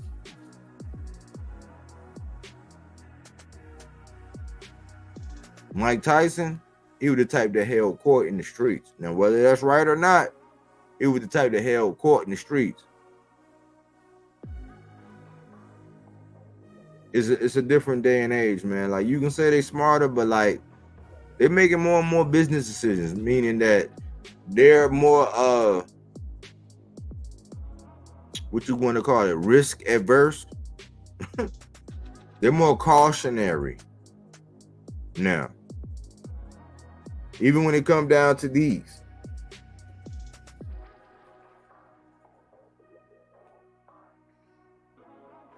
It's food for thought, man. It's just something, it's a segment that I thought that was much needed, man. But you know, let's break everything down. Let's not be so passive. Let's be more critical and have a little bit more scrutiny for fights that are being made and what we're going for and what we're not. And let's try to maintain the same standard. Because it's kind of embarrassing now, man, where Edgar Berlanga, who's never had one strap, is getting a parade. And see, this will actually make it seem like I actually would hate on somebody like that. It's just like, no. It's just like the standard is you can't get 12 old and we throw you a parade and lift you up. But somebody like Errol Spence, who had 3 straps compared to 1 and got his ass waxed, he don't get no respect. But then we would campaign somebody in Edgar Berlanga who's never tasted not 1 strap, brag about being 200 pounds. Fight a guy that's 68 at 168. Naturally smaller guy, older guy, a young lion versus an old lion. And we'll allow that young lion who's bragging about going up to see a heavyweight in AJ, we'll brag on him coming down on a little guy that's 135 pounds soaking wet in Tank Davis, who's been in multiple divisions, who's been in disadvantages, who's figured out a way to, no matter what you say and do, he throws the least amount of punches, but he's the most accurate power puncher.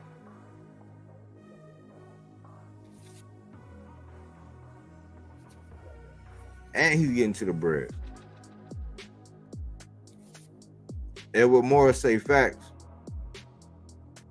That's all it is, man. It's not like I got love for Edgar, man. Like, yeah, he did better than what everybody expected because of the odds. Because of the odds. He did better than what everybody expected, but like what we're celebrating in the loudest speaker boxes and the biggest, widest couches are saying sometimes, they get us all dazed and confused. They'll get us going off in a tangent where a lot of this stuff is pretty much like common sense. It's almost like riding a bike. Do we have firm footing on the pedals? Do we have control of the handlebars?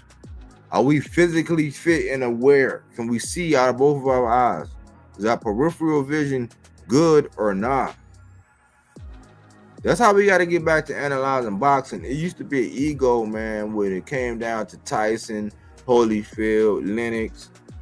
You can see it in Sugar Shane, Trinidad, Winky Wright, Bernard Hopkins. It was something that was down in them that said, listen, man, you can't be walking around here talking about you the best and I'm in your weight division.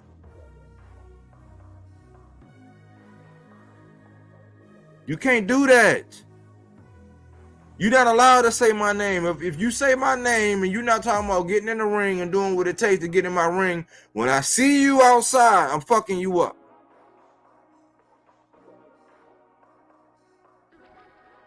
It is what it is. We both fighters. These things, if they register for you, mine registered. If I see you, that's it. Like, that's the kind of, and the proof is in the pudding with Mike Tyson, man. Mike Tyson told you, man, he seen Mitch Green, and it was over.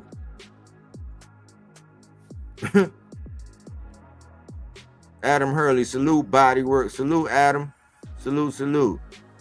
These dudes hiding behind internet channels and promoters. Like, you know what I'm saying? You know what I'm saying? Like, I mean, it's you know, I miss it, man. I'm a little older. You know what I'm saying? I'm about to be 44. I'll be 44 this year, y'all. And I'm a little older, man, but I grew up in a different era. It was a different time, man. It was a different energy by everybody who I used to watch. You know, but if you got something to say, something that's on your mind, man,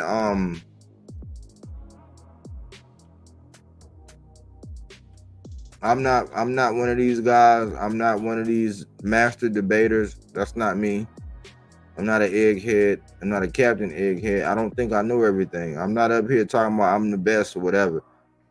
But if you got something on your mind and you want to get it off your chest and you want to express yourself, whether you agree, disagree, you got a point, something that you think maybe somebody listening, the small fan base that I have, the 300, Fruits and Veggies Not That Ready. If you got something you might want to communicate, let me know. Hit the link. It's out there.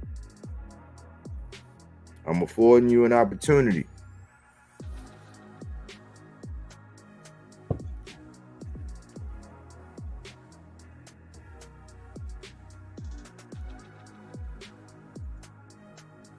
You got the opportunity. It's out there.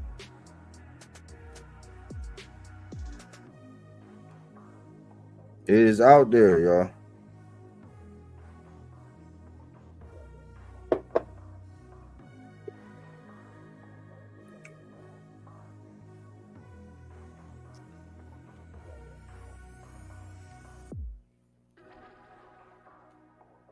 What up, Coach Eddie?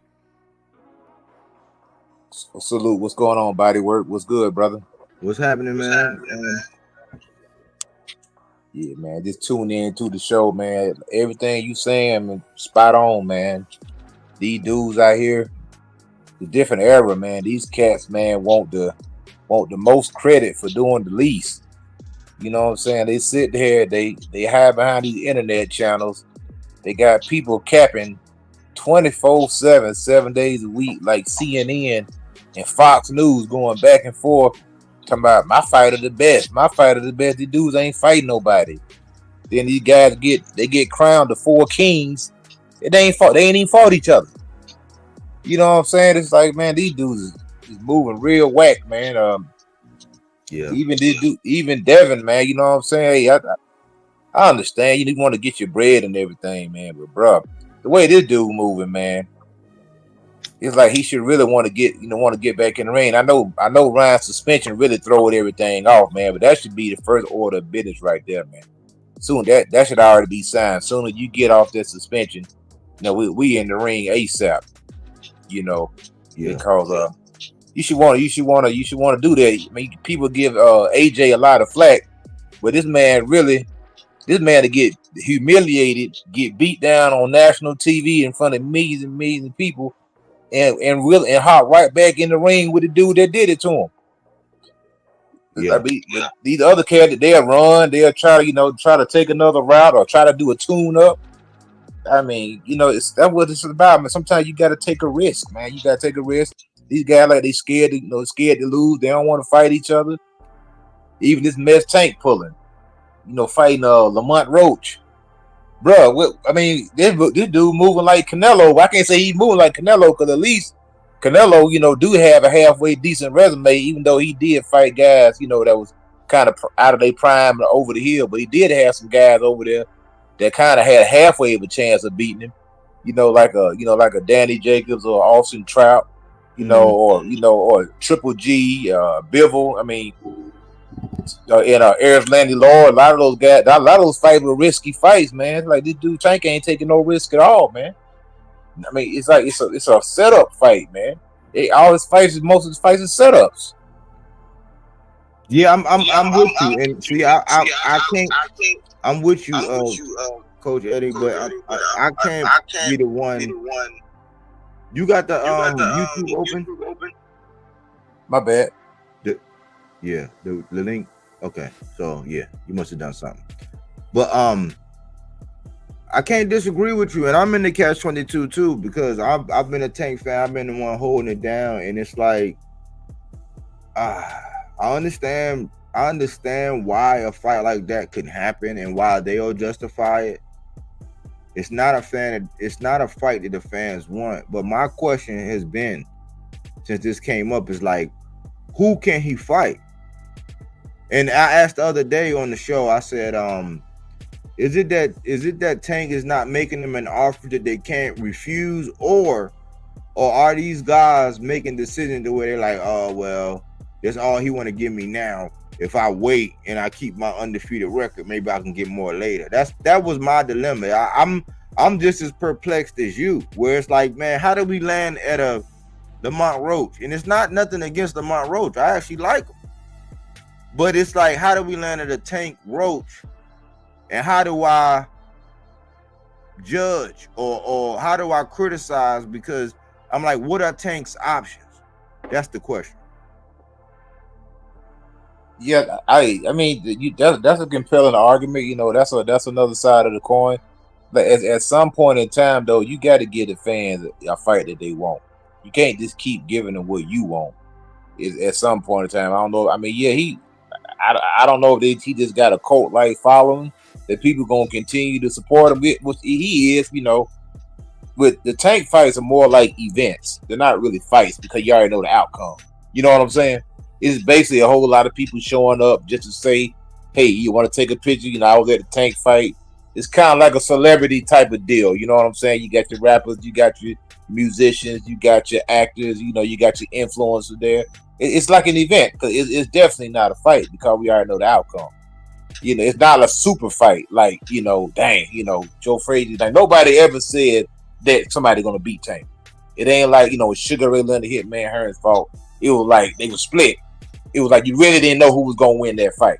When Hagler fought Ray Leonard, you really didn't know who was gonna win that fight.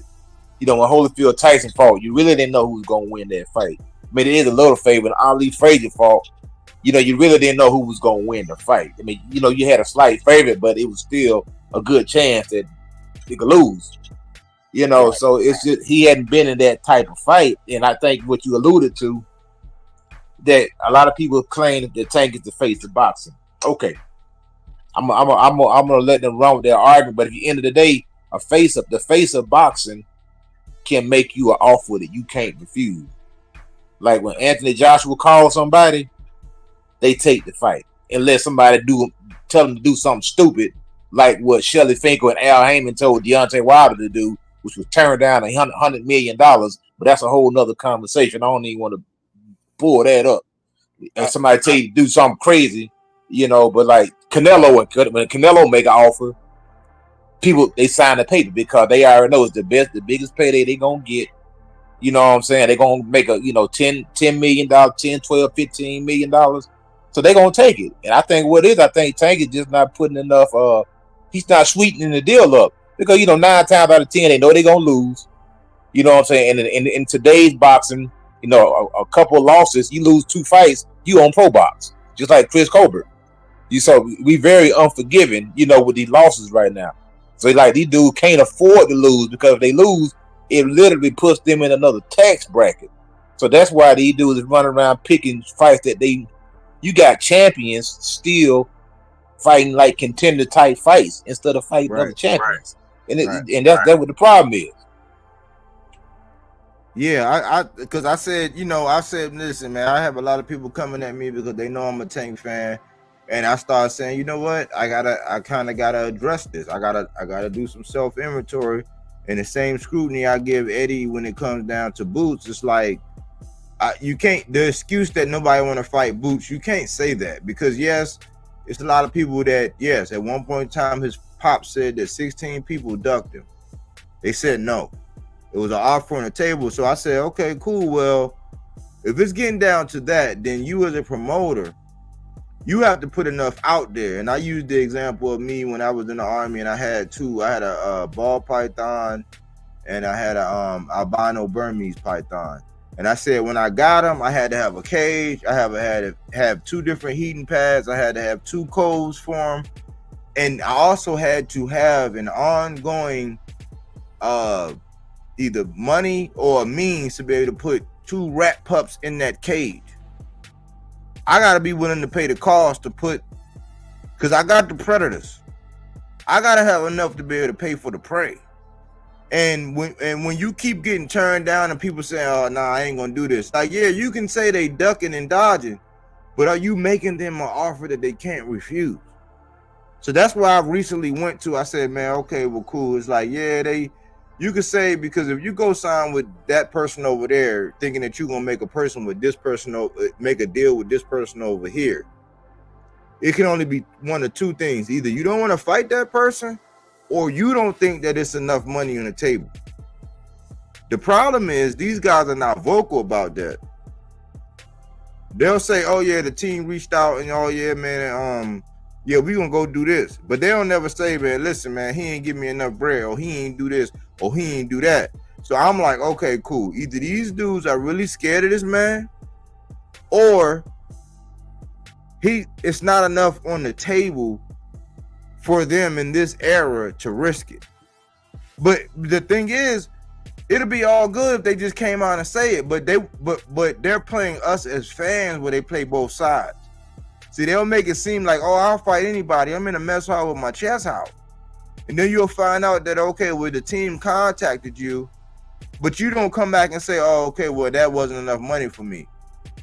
You just leave us hanging and you'll let people go back and forth and kill each other in the comments and berate and belittle each other everywhere else. But you don't come out and say, oh, well, shit, man, I just wanted him to give me like Frank Martin. Frank Martin, even though I don't agree with it, Frank Martin came out and said, listen, I just wanted an extra little, Brian Norman and them said, hey, listen, man, I just wanted, and the fight didn't happen and people crucified them. But when you got a predator and you keep getting the same answer where that's not enough money, that's not enough money, you got to make it to where it got to be an offer where they can't refuse and remove all doubt. Now, you sad, but you're in that position. That's what being the A side is. You feel me? Yeah, 100%. I agree with everything you just said. You know, and the other side to that coin is there's only a few fighters who can take a loss and still demand a big payday. You can count, Canelo can take a loss. He can still demand a big payday. AJ can take a loss. I think that fool lost and he wound up making more money the next fight. Who loses and makes more money? He does.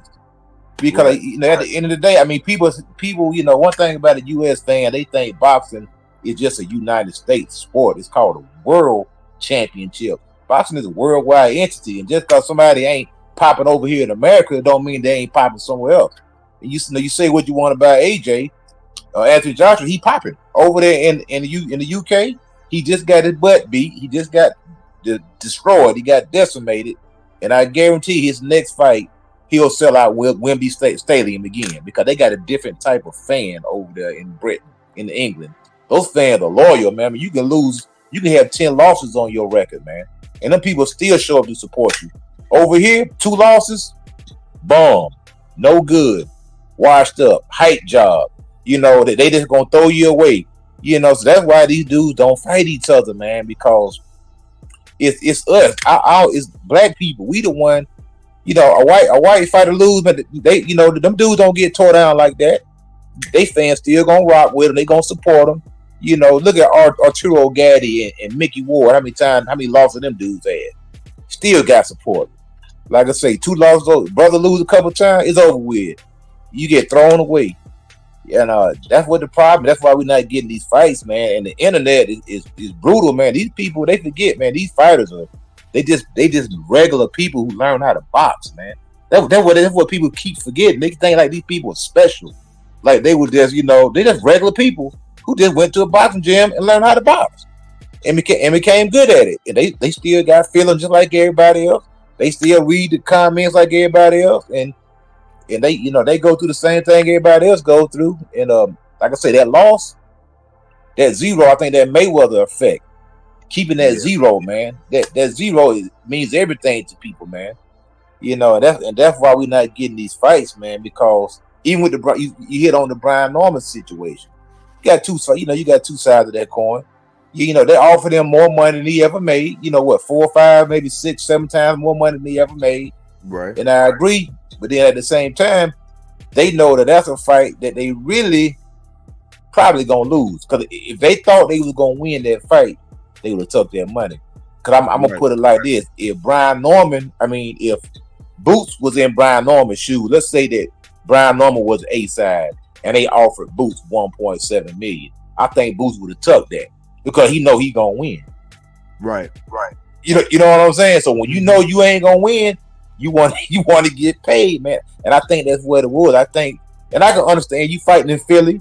Yeah, you're gonna be up against it because you're going in the guy's backyard. He's good. You probably ain't gonna knock him out. So any close rounds, you already know it ain't gonna go your way. So these guys, that's unfortunately that's part of boxing. But I think that's what it is, man. Because but the other thing too, then I'm gonna be quiet for a minute. Brian Norman, if he the way he fights, man, it's risky because he could turn around.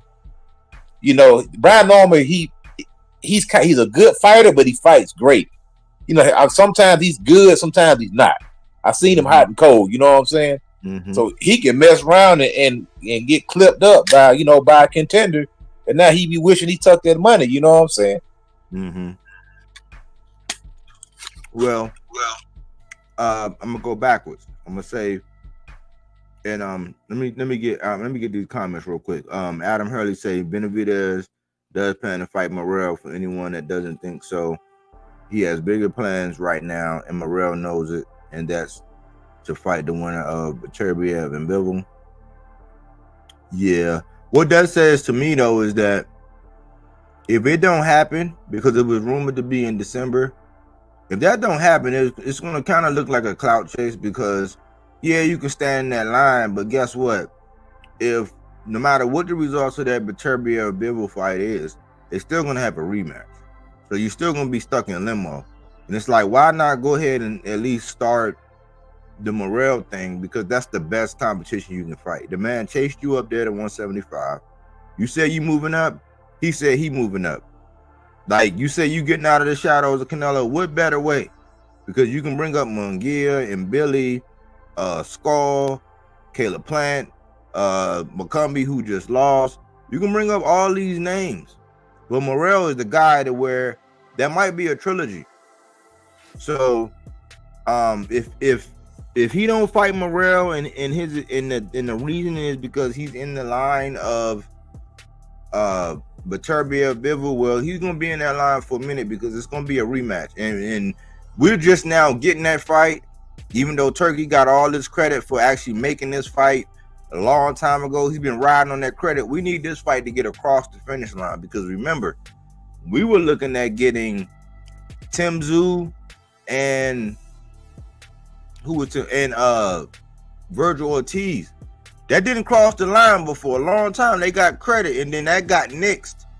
And then we got to see Tim Tszyu and Fundora, but that was a consolation prize. So we got to let this fight with Bivol and Beterbiev get underway, but understand that even when that happens, there's going to be a rematch.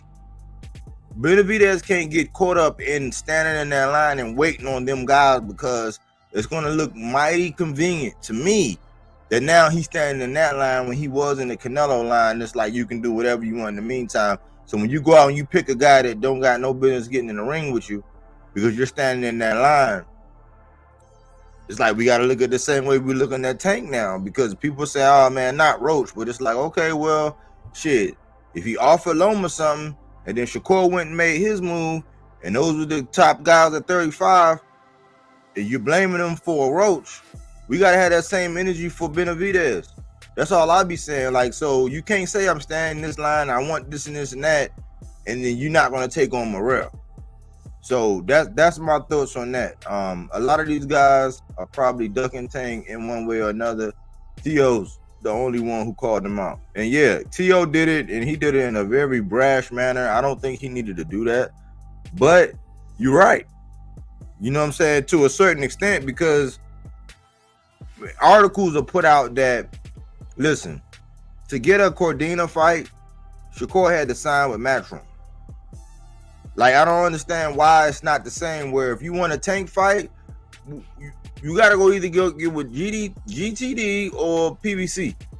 Like, I don't understand why the standard be different and it's supposed to be all this and this and that, but typically we understand that if you want to fight a fighter and they're with this promotional company, you're going to have to get with that promotional company unless you have a promotional company that's backing you, that's telling you and giving you carte blanche to be able to send that offer. But if you're not the A side, you have to go where the A side is and get down or lay down. That's just how it is. So that's my answer to that. Let's see. Tyson's right. Crawford fighting Jermell at 154 would be a way to get Canelo if he wins, and even more if he knocks Jermell out. Exactly. Like, it's right. It's like, only other thing I would see was going up and getting Lara. If you went up and got Lara on the way, because that's a common opponent with Canelo, you go in there and dust Lara off. I mean, you seen what Lara just did to Danny. You know, Danny's in the same era as Bud. I think Lara's just a little bit older in that era, but he's like a little bit past that era. Like, Lara's really the last Mohican. Only thing better than beating Jermell would be going to 160 and beating up Lara on your way to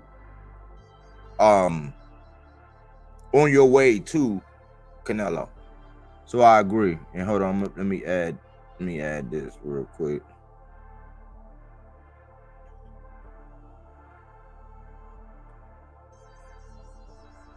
Salute AC. Let me read these couple comments and I'm gonna let you cook. Hold on. You're right. They do need to make a good offer. That's really a good point. Still, they still Chisora and Britain with 13 losses. They still support Chisora. And yeah, and Coach Eddie brought up a good point, because at first I was thinking that I was a little offended when because I heard Bud say it and I heard Shakur say it. And I guess it's just the hardcore in me where I kind of got offended when they said, man, UK fans are the best. But I had to sit back and, just like everything else, I had to put it on a scale. I had to measure it. And I said, you know what? You damn right. Because Chisora, he can get 13 bites in the eye, but they're gonna still come out and be like, like we come out and because it's not the fight that you want or this or that, or we're gonna figure out, especially us, and it's sad to say, especially us, we're gonna figure out a reason why we're not gonna support. Because I remember when the Charlos got the key to the city down there in Houston, and they had Juneteenth. That week, one of the biggest channels on YouTube decided to boycott him. I remember when Mark Breland, and I got 2 shirts to this day. I don't wear them because they trigger people. But I have 2 shirts, and they both say, what would Breland do? Because I was saying that, man, listen, man, Mark Breland, the reason why Deontay Wilder went on and still had a career after that, because if he didn't throw in that towel, they was going to sit up there and allow Deontay Wilder to get buried on national TV. And I said, what would Breland do? But that same channel, the same Devin Haney dick riding channel, came out a year later, like literally set the calendar, and a year later they did a celebration that Mark Breland, one of our greatest amateur boxers, didn't have a job a year later. So when you say the thing about Chisora, and when Coach Eddie brought up those fans from over there, at first I was a little offended, and I said, you know what? When I put it up to the scale, maybe they are better fans than us. Because yeah, we will actually come out, and I think that's one, like, if I could just speak for black people, if I'm just speaking for black people, we just critical of everybody. We not just gonna let nobody cap. Like, it is what it is. We just not. Like, if you good, you good. You great, you great. We gonna say what it is, but we just not gonna cap. We gonna tell you that the soup is salty. It's like, no, we don't hate the soup, but the soup is salty. You know what I'm saying? That's it, like, especially when you being blunt. Over there in the UK, and then like when you look at somebody like the Canelo fan base, when you look at some of these other guys who, it don't matter what they do, like Edgar Berlanga, he's getting a parade. He's getting paraded around. He's getting celebrated for that effort. And like where we at and how we do, you get skunked 12-0, get dropped.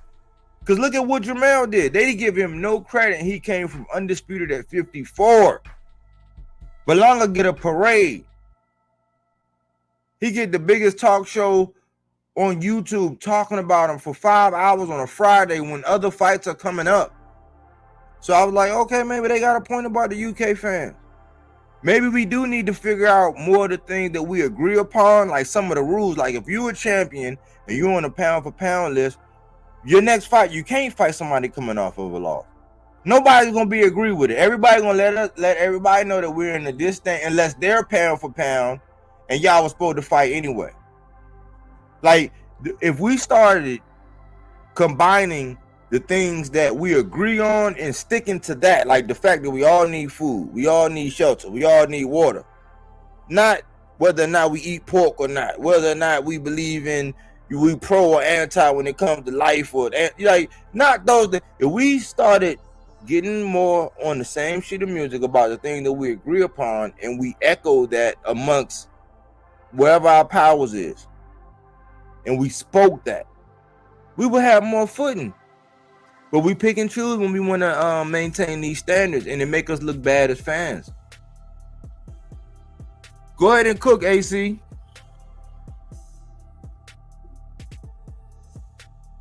Yeah, what's good to everybody, man? Salute to you, Body. Salute to homeboy right there, and salute to everybody in the chat. What I wanted to cook on was basically this. Sometimes we get caught up in these weird areas and stuff like that. Yes, these things could make sense to a certain degree, but it's not the same energy when it comes down to the other fighters. Like to a certain, I didn't hear anyone saying, all right, Edgar Berlanga needs to fight such and such in order for him to get the Canelo fight. I didn't even hear that with the Jermell Charlo fight. You feel what I'm saying? So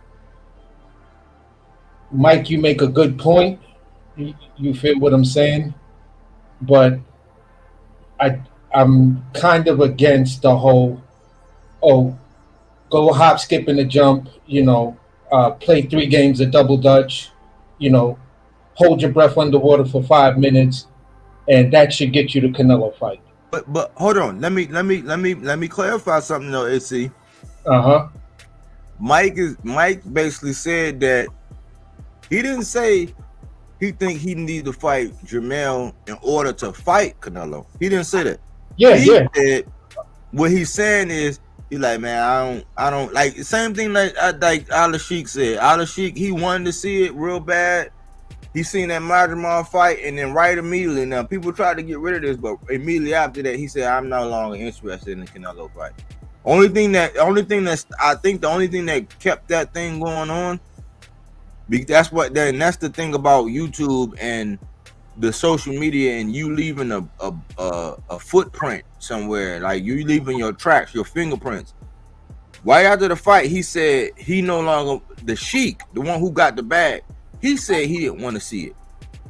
Something happened where maybe Buzz said, no, that's the only fight I want, or maybe Canelo responded and said, hey man, listen, let's talk behind the scene. I don't know what happened, but when the Sheik saw him against Majamar, he said he didn't want to see it no more.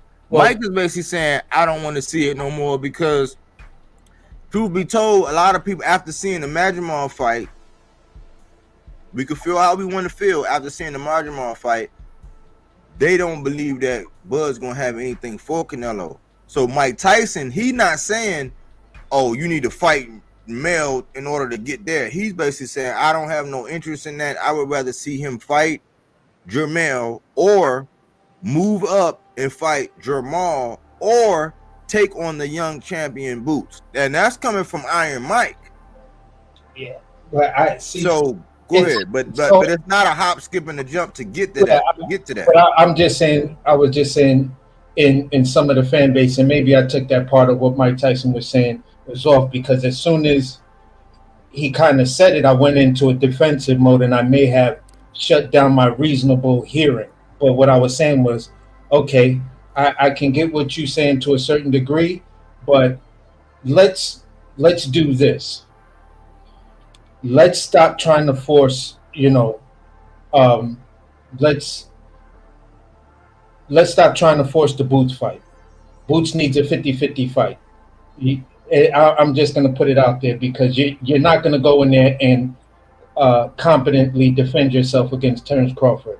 For those people who are saying, oh, this and that, and after Madrimov and everything, I knew who Madrimov was. If everyone in the industry was saying how tough Madrimov is, and he completely changed his style from what we saw in his previous fight or his previous 9 fights or 10 fights, and then you completely change your style to go after Bud, even though you changed your style, that style wasn't a style that necessarily gives you that win. You feel what I'm saying? So you changed your style, and now people are questioning the technique. If I train because this guy got 10 joints fighting like this, I know he's not going to fight me the same, but to completely change everything, yeah, it's going to take me some time to get rid of it, to get accustomed to what you're doing, or try to bag your timing. And if you're a good fighter in the first place, then yeah, you're going to give me some troubles in some areas. You feel what I'm saying? So that's kind of the part where I'm like, damned if you do, damned if you don't. You feel what I'm saying? And then it's well, he should go and do this, and it's like, okay, all right, fine. But been running his own race. He's been doing it. When the Errol Spence thing fell through, he went and fought somebody else.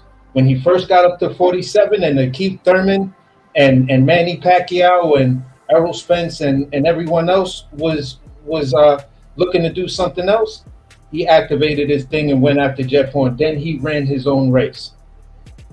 You feel what I'm saying? So the man's gonna run his own race regardless. You feel what I'm saying? With that being said, no one knows what triggers Canelo to want to fight somebody these days. You feel what I'm saying? So if Canelo wants it, Canelo's gonna get it.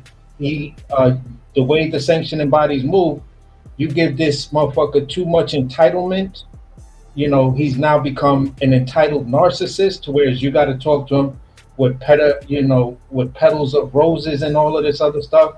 You feel what I'm saying? And make Canelo feel like the fight I'm gonna fight is out of my own choice. The only fighter in the world who told the sanctioning body after they mandated a fight, fuck your mandatory. I do what I want. So at the end of the day, for me, it's just like, okay, this man's gonna do what he wants. If he's gonna take the fight, fine. I do not necessarily have an issue with Bud fighting Jermell Charlo, but Bud is gonna, if you know the story of Terence Crawford, they're gonna be like, oh, Mel has been laid off. See, here's another fight where Bud done fought somebody off of a layoff that wasn't 100%, that wasn't active, that wasn't this, that wasn't that, and they're just gonna discredit him for that victory. Although this will be his 4th division, if he fought Mel, would becoming a lineal champion. But that shit is not gonna matter over the conversation of how inactive was Mel. Same thing with Maul. Oh, Maul is just coming off of mental illness and all of this other crazy shit. Bud don't get no credit for that. The writing's already in the wall because it's been happening. So Bud is in the damned if I do, damned if I don't. So just do you. If I can make the Canelo fight, I'm gonna make it. If not, I'll just make the fight I can and wait for everybody to complain about it. And it's just sad. That's my coach. So I mean, you're describing the same situation. If I'm hearing it right, is Tank right now. Pretty much, yeah. They both in the same boat right now.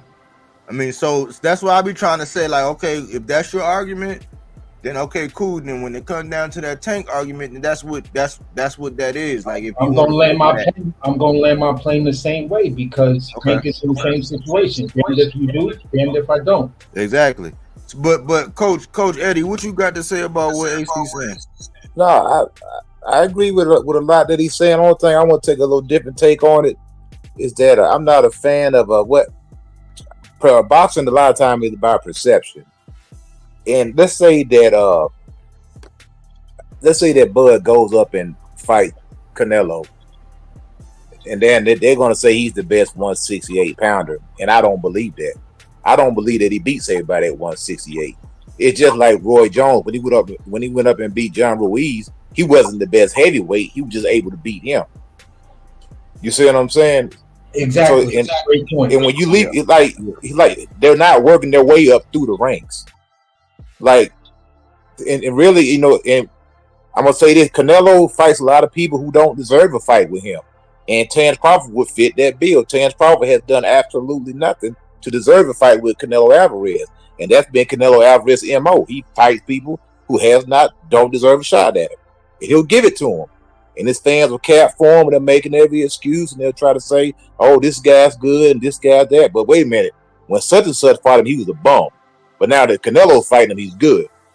They'll move the goalposts. So, and as far as Jermell Charlo and Terence Crawford, that's a competitive fight. One thing I know about Jermell Charlo, and one thing about us, we'll fight each other hard. He'll go in there, and he'll try to kill Terence Crawford, even though he ran around like a chicken when he fought Canelo.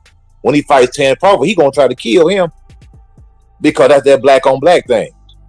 You know what I'm saying? Or did it? You know, I mean, it is what that's just a dynamic that we had. We seen how he fought Tony Harrison. We seen how he, was turned up at the press conference.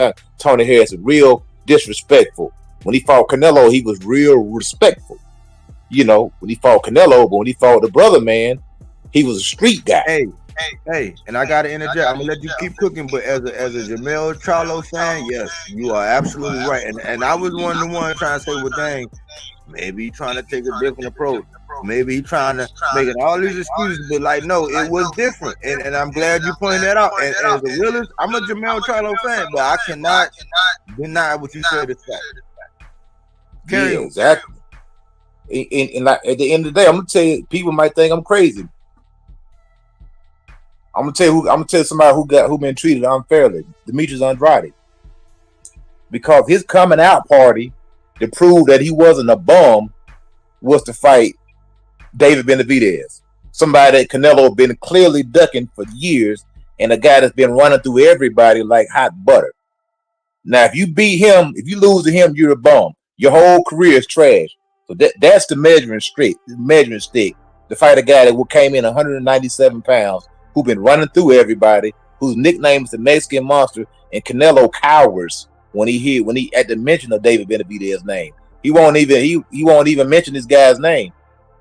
And to me, that's actually probably the second or third fight to make right there, because at the end of the day, he's just as deserving as Berlanga. They got history together. Yeah, he lost to David Benavidez, but Canelo's going to either fight Caleb Plant. He's going to do a rematch with Caleb Plant. I don't see the Terence Crawford fight happening because, like I say, I just don't see it. If I'll be shocked.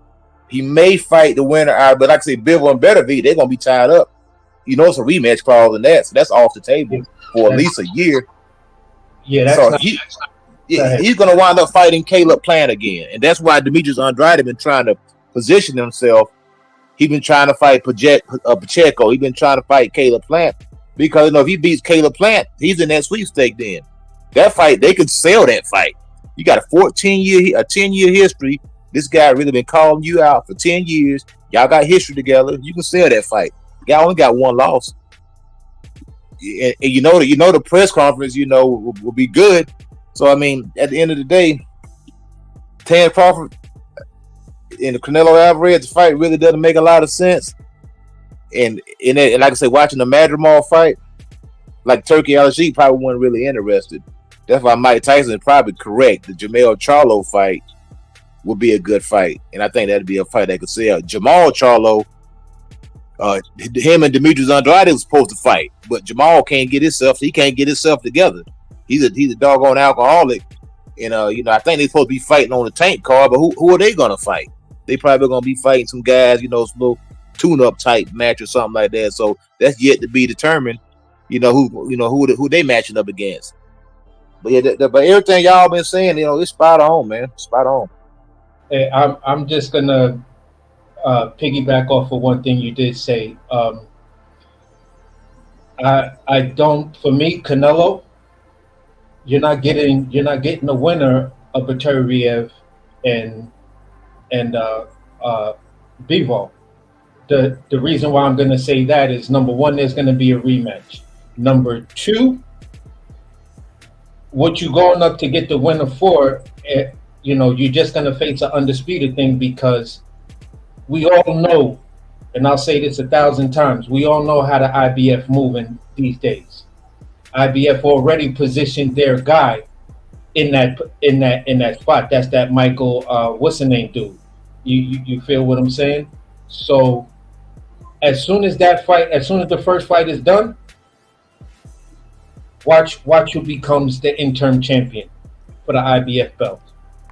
And then they're gonna tell the winner of them, listen, you got 3 months, 90 days to start negotiating this fight. Well, we're bound by contract.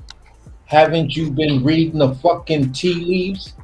We don't give a fuck about your rematch.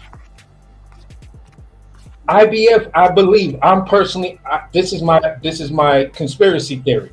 I personally believe the IBF does not like undisputed champs, because the rotation of fights is not there. Once these guys become undisputed, they become, unreasonable and hard to get other fights. So if I'm already the champ and I have the luxury of all of these other belts in it, if I'm fighting for undisputed, I don't have to pay attention to the IBF rules. So what's easier to make? If I have a single champion with the IBF belt, then I could have them just run up and down the list of my sanctioning body. They're required to fight either every 6 to 9 months. You feel what I'm saying? That's a 6 to 9 month schedule that I know I'm gonna get paid. And I start fucking around with these goddamn undisputed champions, my money gets scarce. My money get really scarce. Yeah, I think that IBF is a double-edged sword, man. Because exactly. You can stab him in the heart for the fact, like, oh no, why would you do that this time? But then at the same time, they are the most consistent, like to where, like it's like, okay, you got to get used to their rules because they're going to enforce them. Yes, sir. And to a certain extent, it's like, yeah, because like think about this. Let's think about this, and I hate to use this example. But your man was trying to go over there to the IBF at one point before he got shot down before the 4 million, and claimed that because he was the guy in recess that he should be able to get to that Paro IBF without the rehydration. I'm like, no, man, it don't. Like, no, you have to reclaim your title at the WBC in order for that to be looked at upon as a unification.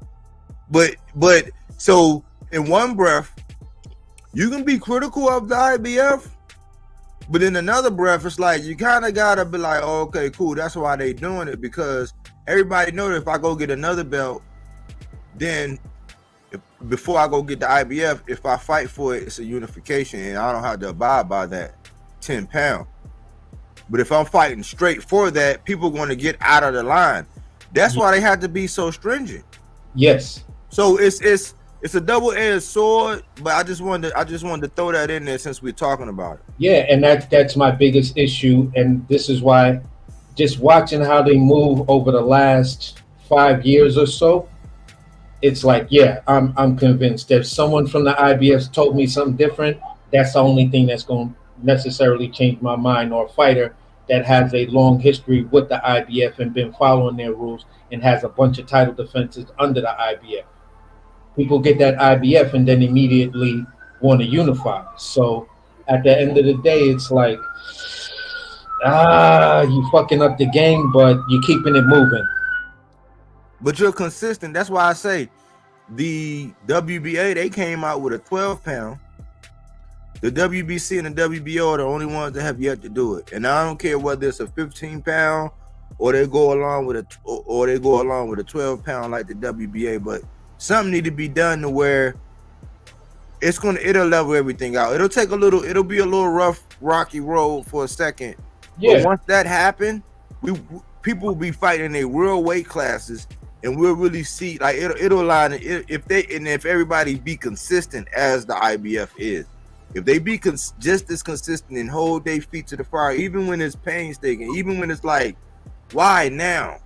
Like the whole thing about Boots and how he got the title. Like they were like, why now? And it's like, well, is Bud gonna campaign down there again, or is he gonna, like, what is he going? So it's almost like the same thing I was saying with Canelo. It's like, well, you shouldn't be able to. And my old head said this. He's like, man, it's no way he should be able to go up to 75.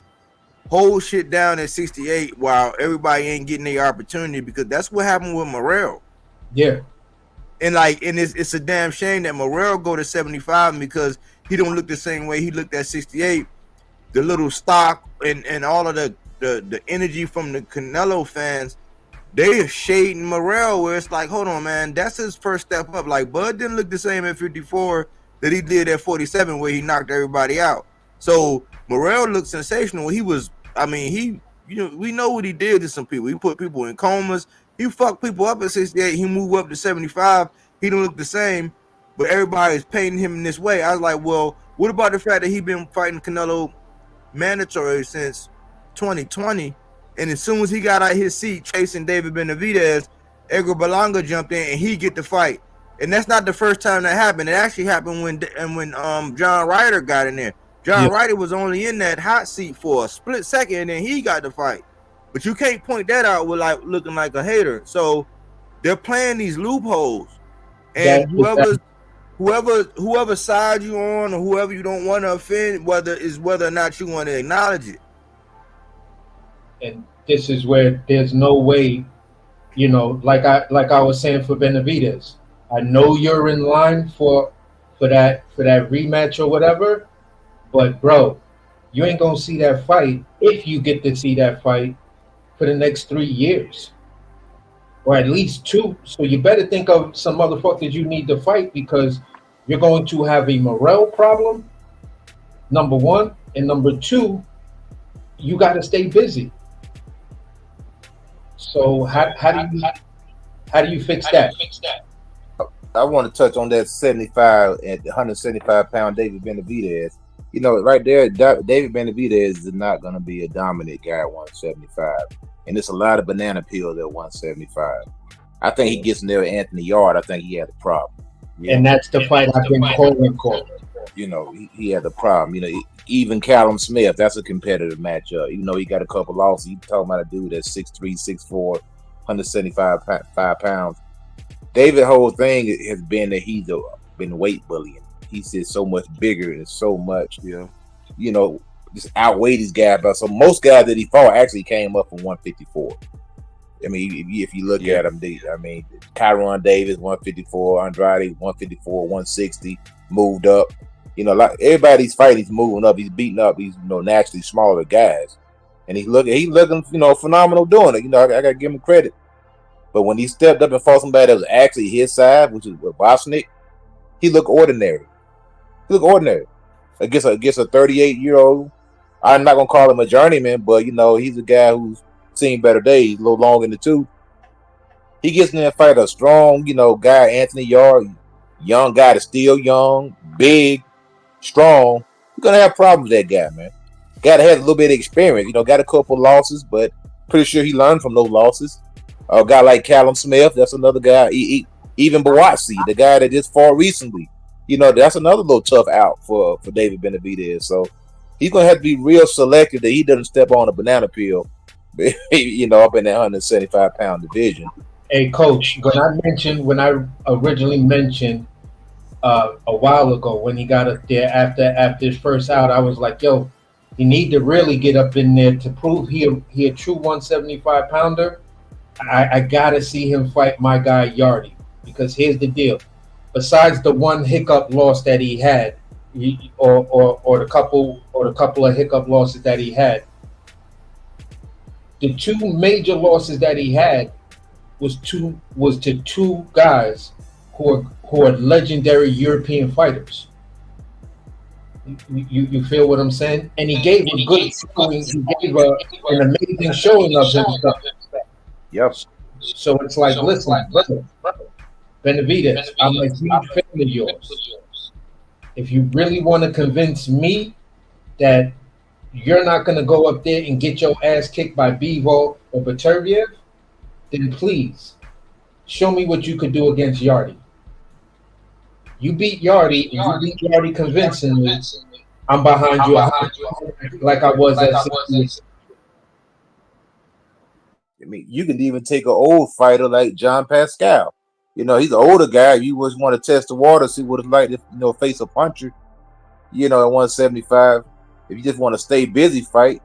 But it's still, you know, you still got to be careful, because the dude has a little bit of punching power, but he's in his 40s. But then again, like I say, you're gonna be like, hey, you fight another old dude.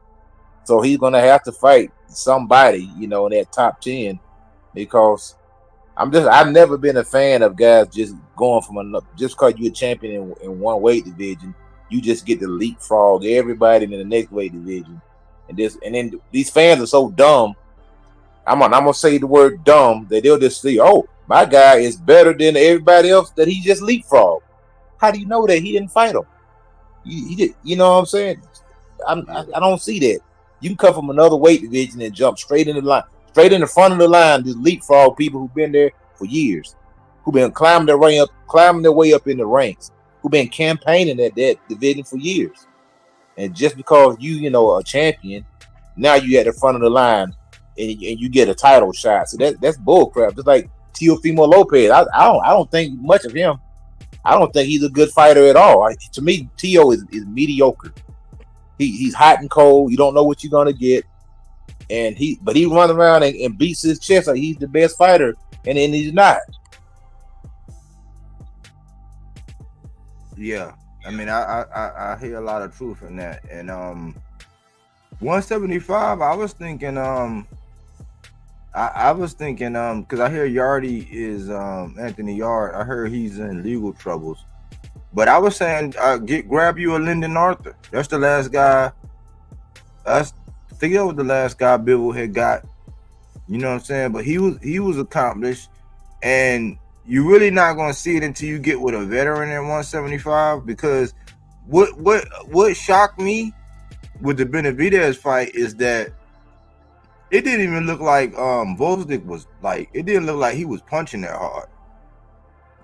Like, it didn't look like the punches that Volzdik was throwing would really be able to keep him off. But it was something, because Benavidez, he couldn't turn up the way he normally do. And I know those are naturally bigger men, but I think he was off the juice, man.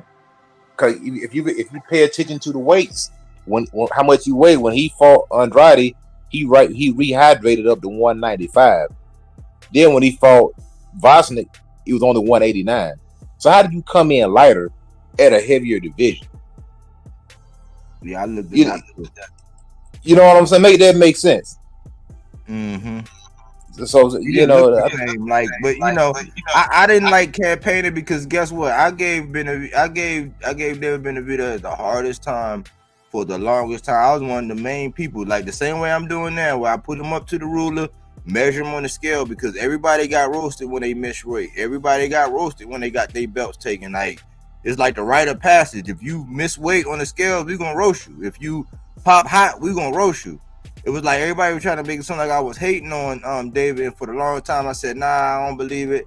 I don't do this, I don't do that. And it wasn't until I seen him and what he did with Plant, and then what he did with Boo Boo, because I really thought Boo Boo was gonna beat him, and I think that there was one of them things where they caught Boo Boo.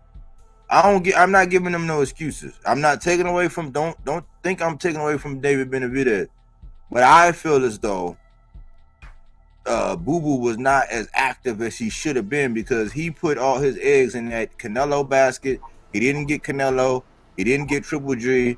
That was same side of the street. That's why I say when they say earn with Hearn, it's like, you might be able to get a bag, but when has Hearn ever really hand delivered the big ass fight? Like, I'm hard pressed to find it. Now he got Edgar, this Canelo, and then he was at the mercy of Canelo, but that's more of Canelo choosing who he wants, not more of Eddie getting that done, because Canelo is the choice. Like, whether he's with PBC, whether he's with the zone, Canelo chooses. So I can't give Eddie no credit, but when I look at the history of Eddie, he has a history of acquiring talent and not landing the big fights for a dozen of reasons. The Anthony Joshua Wilder shit, like, there's a whole bunch of shit that was going on in the past that we forget about. And when I look at it, I'm like, I can't keep getting on Benavidez because of what he did with Plant and what he did with Boo Boo. But then he moves up and he does this, and I'm just like, And they were talking about the meme on Heredity and stuff, and I was like, man, I ain't gonna be sloppy and messy, but I'm not gonna act like I don't know that don't exist. And I was like, okay, well, I mean, yeah, it don't look like you had what you would typically have. And then I knew that Kyron Davis was short notice 154. I knew that, like, some of these guys, they filled in because I'm like, I just look at it and I consider it. That's just, I'm not the loudest voice in the room saying, hey, man, we got to consider this. But when some people bring it up, I might be in the comments that say, well, you got to consider it, just like you just did. So I'll look at it the same. Like, I don't know what David is at 75. I don't know what Morrell is at 75. I just know that since they both are moving up, to me, that's about the best fight to be made where they can make their name off of each other. Yeah. You lose, you win, or whatever. But you know what I'm saying? Like, the proof is gonna be in the pudding. Whether y'all supposed to be at 75, or whether y'all supposed to be at 68, either way, we know that you got a name, you got a name. Eliminate each other and get out the Canelo line, or get busy while he's doing something else, because getting Bivol next, that's out of the cards for either one of y'all. Even though one is the interim and one is the one of them is interim and one of them is another title they have, but they're right there under Bivol and Viterbi. Yeah, and I was just gonna say this about Andrade. When I look at the Andrade versus Benavidez fight, I agree, and I'm just gonna put it out there.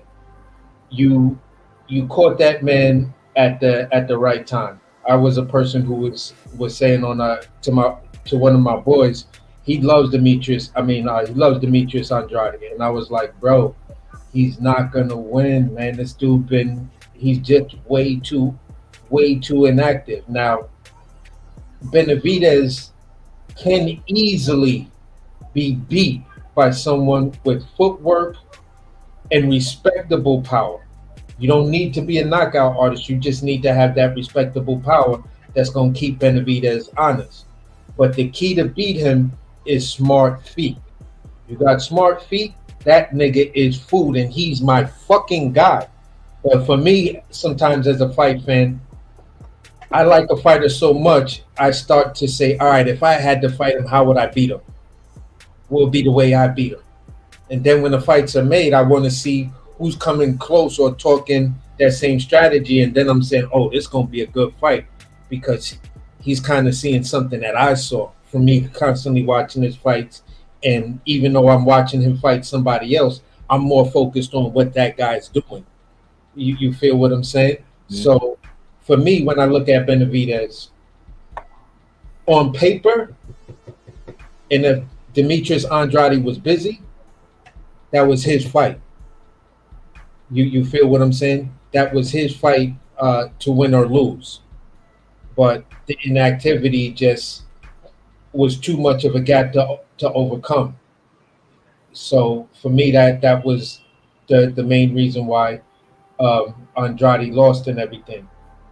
But as far as these dudes going up to 75. Morrell, Benavidez, you both uh, were hot topics at 68. All of them are in a mix.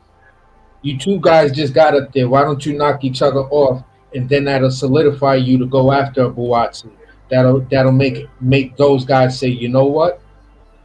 I'll fuck with him. I'll welcome him up to 75 and see what he do. But I'm not. I just think that them getting each other is like the best thing to not getting. If y'all both wanted Canelo and y'all fighting each other, then it's almost like what he said, like y'all fight each other and then get me. It's like without him doing that. But let me paint a picture for you. Let me paint a picture for you.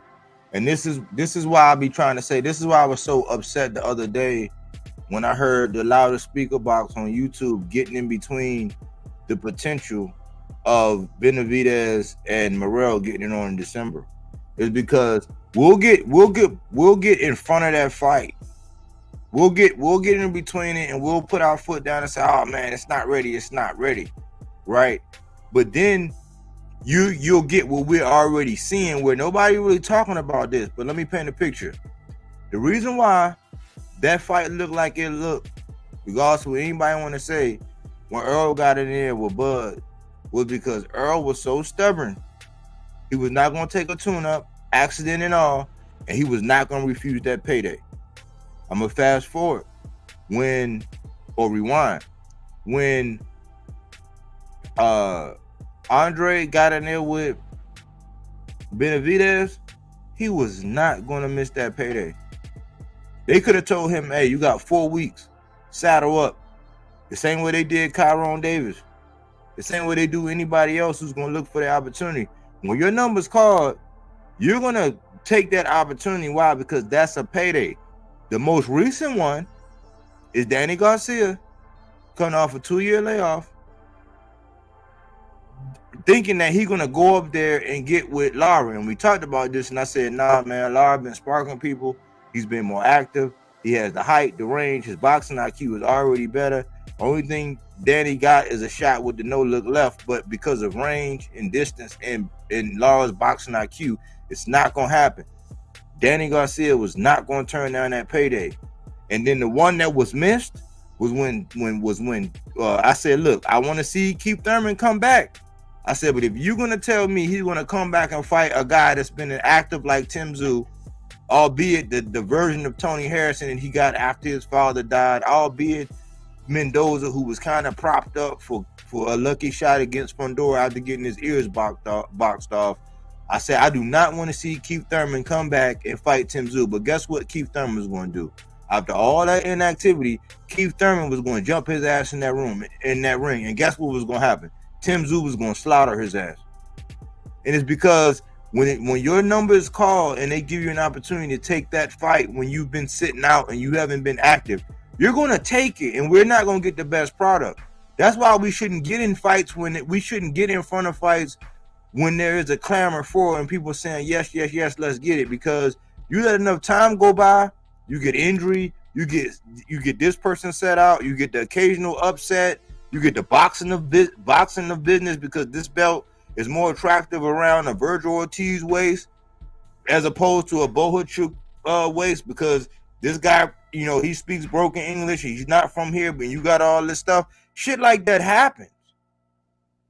And that's what's been happening. A lot of them guys that was at PBC, when their opportunity came up for them to get them fights, and because they were so inactive and they were, I can't say picking and choosing, but because I don't know what it was. I'm not going to claim to be an insider. But they were not going to pass up them opportunities.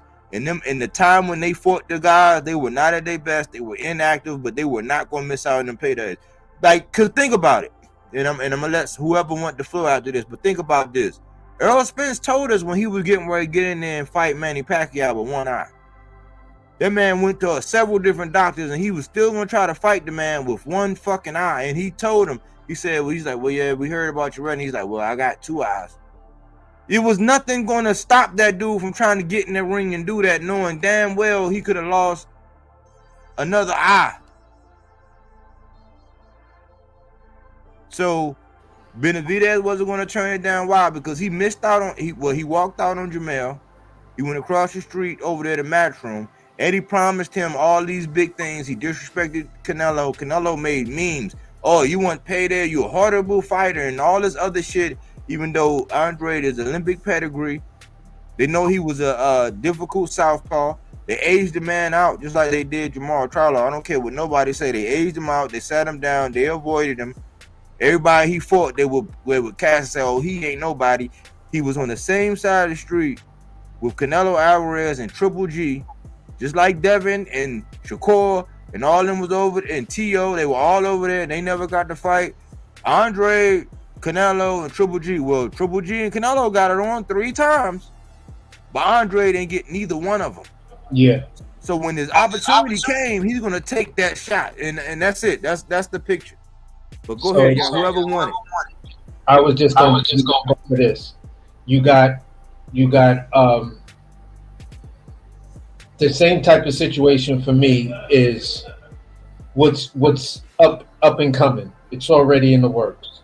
I'm trying to call it out to a lot of my dudes that are heavy Shakur fans, and I'm like, listen, do you really think Shakur coming off a layoff and hand surgery, he is going to beat Zepeda? And Zepeda's going to have a fight in between all of that. And that guy is Tevin Farmer. So I'm asking you, what about your guy Shakur? Because a lot of people are saying the same thing, and they go on to the Demetrius Andre, they go up to this, but then when I bring up the whole situation with Shakur, oh no, but that's different though. How is it? Explain to me, how is it different? If Shakur goes in there and he fights Zepeda with his hand, even though he'll be medically cleared, but he's still a guy that don't like to take chances, and he gets a little sketchy and shit like that, and he fights him like De Los Santos. Well, look, win that fight. Well, from my perspective on it is this. Going into, like, coming off of a hurt hand, I don't see him fighting nobody like that. Like, he was getting ready to fight Cordina, coming off a loss. He fought Artem coming off a loss. Like, so he's not in punchers. Like, I think, Nakatila and Valdez, because I can't say Herring was the same. But, like, no real punchers, and when it wasn't punchers, he's had the advantages like Devin Haney. I hate to do this because Shakur is my guy, but I'm not going to deny the facts. He's had the height and the reach. Other than when, like, he's had the height and the reach, the speed and the activity over anybody he's faced and that actually had punching power. Like, the only time, and when they had punching power, you see how he changed up. The thing is, with him going through these hand injuries, he don't know if he's going to get in the ring and be able to do what he's going to be able to do until that's all the way resolved. You are not going to go into, I don't care who the fuck you are, he ain't going into no tank fight coming off of that, so you can cancel that shit. And going up against Zepeda right out of the gate, you can cancel that shit. And that's the reality I try to get them to come up with. Like, stop talking about Zepeda. That nigga's not getting in the ring and taking that L to a Zepeda. It's not gonna happen. But me, I was ahead of that as well, because I said, hold on, man, how are we gonna convince ourselves that this dude's get ready to fight Cordina and prep for Zepeda when Zepeda is Oscar's fighter and he gotta go through Turkey? And Shakur signed with Matchroom. That's not Turkey. You know what I'm saying? So I already knew that wasn't going to go. I was saying when he picked up Artem, I was saying he should have did the Moritalia thing. But what I believe is that in order to get Loma, Bob couldn't dictate Loma, but in order to get Baranchek, he was going to have to fight Moritalia. And he didn't want to do that because he felt like for pay and in stature, he was above that. But in order to get that... Page, we've been arguing the same thing on 2 different channels. And I've been told I was crazy for thinking like that. Like, you was going to have to do that. Why? Because we got a bill. And then when Keyshawn, they saw what was going on with Keyshawn and where he was at in the rankings, And the fact that people want to see him, he's going to fight. He's going to be a dog fight. He's not going to get out there and not, you know what I'm saying? Because Bob, he a boxing purist, but Bob won a good scrap. He won a good show. He's there at every, like all the fights that he put on. He's there sitting front row watching. I see his ass in there. He actually enjoys watching it, even at what 90, 91, 90, whatever he is. I think he's 91. That's the last card we just saw. You can see him right there with Berlanga. Yeah, I want to. With Shakur is he's in a peculiar situation. The fact is that nobody's clamoring for him. In his own mind, he's a legend in his own mind, and he's not that guy. He really his whole premise is predicated on being this untouchable guy and be having this great defense. The best thing that can happen for Shakur is for him to get dropped, so he can go ahead and get it out the way and stop being scared and stop be worried about what people gonna think. You know, and get up off the canvas, pull yourself off the canvas, and win the goddamn fight, man.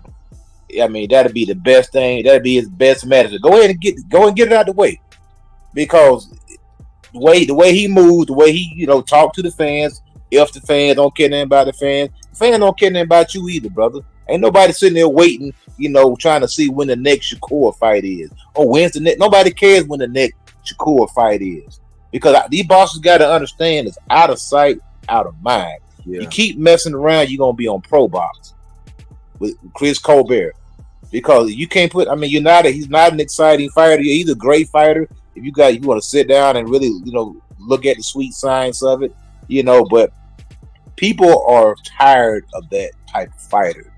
That the post Money Mayweather, they don't like that. And you see, and that's another thing with these young boxers, they're emulating Money Mayweather. Like when Ali retired, everybody came through. They was mimicking Ali. Most of those fighters, you go back, those guys were up on their toes. They were movers. They was popping the jab. A lot of lateral movement, a lot of in and out, up on your toes. Post Mayweather, everybody is fighting out of that shoulder roll, feet nailed to the ground, and guess what? These dudes are getting knocked out. Yep. Every time I see a brother come to the ring with a rapper and some fancy trunks on, I say, this dude finna lose. He finna lose. I've been saying the same shit, man. That shit funny as hell. He finna lose, man. Worried about the wrong shit, man. Trying to getting caught up in that shoulder roll, man. You gotta be able to do that shit, man. Hey, but one thing remains true is that a moving target is hard to hit, and until these guys get that will never change. You stand there in front of somebody, you gonna get clipped. That's one thing about, and one thing we can piggyback. I want to drop back to Andrade and Canelo. One thing we know about Canelo, his MO. If he thinks he can beat you, he will fight you. And for him not to fight Demetrius Andrade, it says everything you need to. You don't even have to say anything. The dude had belts. This guy had a chance. This guy had a chance to be undisputed at 160. And we know one thing about Canelo: if it's an easy belt, he can swoop in and grab it. He gonna do it. When all of those guys was at 54, you talking about Andrade to everybody, Julian Jackson, all them niggas was at 54. That's when 54 was like, what the fuck's going on at 54? None of us right now on this panel was thinking that Jermell Charlo or Demetrius Andrade was not going to get that Canelo fight, was not going to be able to fight Canelo. Do you feel what I'm saying? Yeah. Andrade was the man. He was the man at HBO. They were pushing him, man. And then they had that Erislandy Laura fight, and Eddie Reynoso said, never again. Never again. The Erislandy Laura fight killed any hope of the Demetrius Andrade fight, because now you're getting a bigger version, a bigger, stronger version of Erislandy Laura. So we're not doing that. Awkward too. Very awkward. Got deceptive. Got punching power. Andrade can punch, especially early. Yeah, heck yeah, he can punch. He's a weird, awkward type, long, 6'1", long fighter. He can punch, man. And people might think I'm crazy. I would still like to see that fight, and that's a competitive matchup to this day. Canelo gets nailed on Andrade, he's gonna have problems to this day. because that's why he don't really fancy Terence Crawford, because Terence Crawford is a smaller version of Andrade. The moving, the same IQ, the same awkwardness, the moving around. Canelo wants to look. He wants a showcase fight. They like certain type of fighters because they want to look good. They want to keep the hype going. So that's why we're not getting these fights that we want to see. And as far as like Shakur, like I said with Shakur, out of sight, out of mind. Devin Haney, out of sight, out of mind. I think Devin, what he's doing with the lawsuit, he's trying to make his next fight is going to be huge. If he fights Ryan Garcia, that's 1 million pay-per-views, because this lawsuit is going to catapult that, because everybody want to see this kid get destroyed, white and black, and they're going to all tune in to see Devin Haney get massacred, because that's what they're going to want to see, and that's going to result to dollar signs at the box office. That's going to be 1 million pay-per-view fight if they make that rematch. Let me get AC's. Because AC is a Devin fan, and I hadn't been catching you lately, AC. But give me your honest take on this situation, because I've been sitting back, I've been chewing on it, I've been looking at it, I've been analyzing it. What is your perspective on what Devin's doing right now? I'm gonna keep it a bean. It feels more like a publicity thing. You feel what I'm saying? I'm not 100% happy with it. As a Devin Haney fan, I'm like, okay, all right. The lawsuits and everything. Okay, you're gonna sue De La Hoya for falsifying, at least allegedly, that's one of the things you're suing them for falsifying pay-per-views, because you guys thought you made a hell of a lot more money, and what you got paid was what you made. You feel what I'm saying? So if that's the case, then there may be some legitimacy in that part. To sue Ryan Garcia for cheating and breach of contract, bro, leave that shit alone. Get back in the ring. There's no better vengeance than beating his ass and getting paid for it. You feel what I'm saying? So let's not go down that road. Take the road that's more traveled in this case, and that's the road of just saying, you know what? We get this after your suspension. You know what I'm saying? I'm gonna stay busy. I'm gonna get my get back. You feel me? And we could do this shit at 148, 150, or if you want to do it at 47. You feel what I'm saying? So this way, you comfortable, uncomfortable. It's a done deal. Winner takes all. You know what I'm saying? And that's kind of how I really feel. It's like, get back in the ring. I'm not really with the lawsuits if you're gonna sue him for cheating or breach of contract and shit like that. See me, this is how I look at it. I say that it's within the law for you to be able to do that, but I learned a long time ago that everything that's lawful is not expedient. I mean, because we gotta think, at one point in time, slavery was lawful. You know what I'm saying? Like, it was legal. Do that make it right? Like, and also from a business perspective, because they pick and choose when they want to adhere to what business means. Nobody's going to want to do business. And I had said this for the longest time with them and certain people, because another glimpse of this was when Fedora beat Lubin. And Fedora was one of my guys. I was saying, man, because I called him the landlord in my boxes to watch.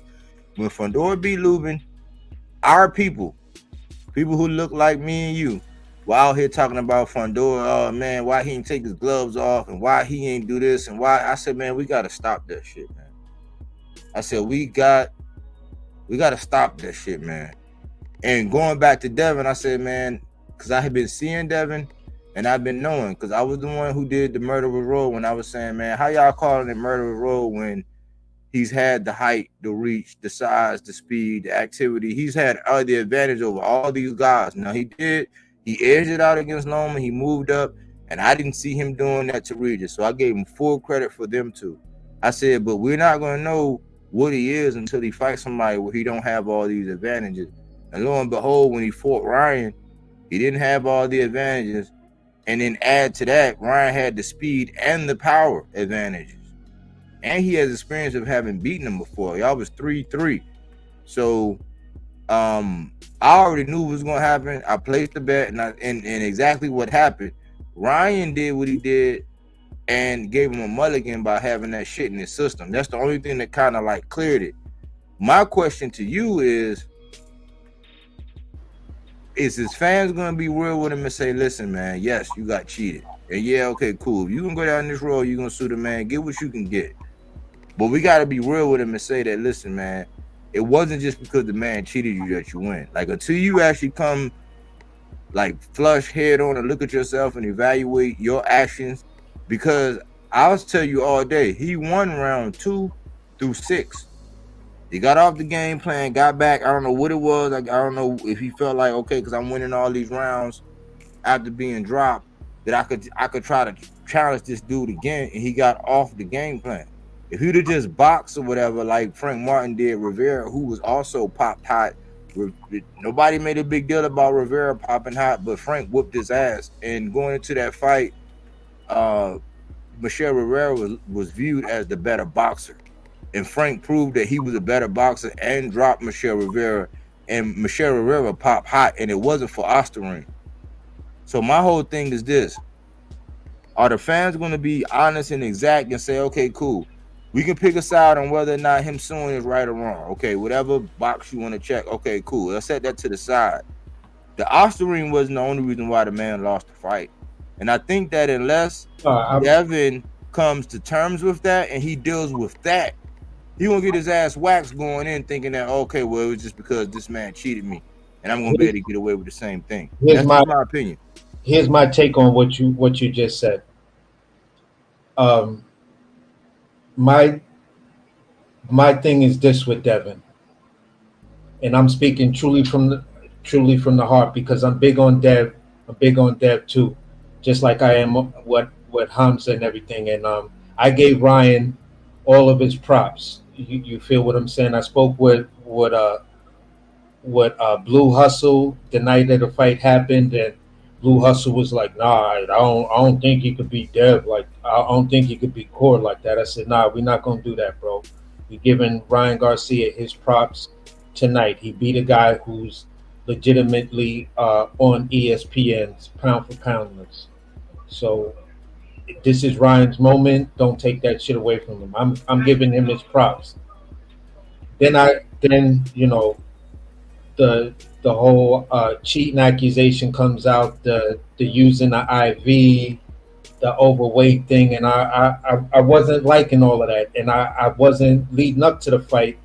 I was trying to tell people, listen, the only thing I don't like, you feel what I'm saying? Even when it came to Wilder, I didn't like every other word that was coming out his mouth was knockout. You feel what I'm saying? I'm like, Wilder, do you not realize how big Fury is? Do you not remember when Fury jumped in the ring with you looking like a WWE wrestler with the pants, the shirt, and the suspenders, when Fury had hair, how much bigger he was to you? You feel what I'm saying? And he can box like a little nigga. I'm like, Wilder, you just stop talking about trying to knock this guy out and just talk about, I'm just going for the win. Dev, you're not a knockout artist. Granted, old boy over there from LDBC was telling you, you know, trying to compare you with the amount of knockouts that you had with other guys who are legitimate knockout artists and stuff like that. I didn't agree with that. I didn't agree with that at all. You know, so you're not a knockout artist. For your dad to tell you and put it in your head that you were going to knock this dude out, and we didn't even hear of any knockout or knockdowns when you fought when you fought the dude in the amateurs. What the fuck make you think you gonna knock him out as a pro? And your last knockout was what? How many years ago? Bro, you're an excellent boxer. You control the from mid range to distance very, very well. You still have some flaws, but these are two things you do really, really well.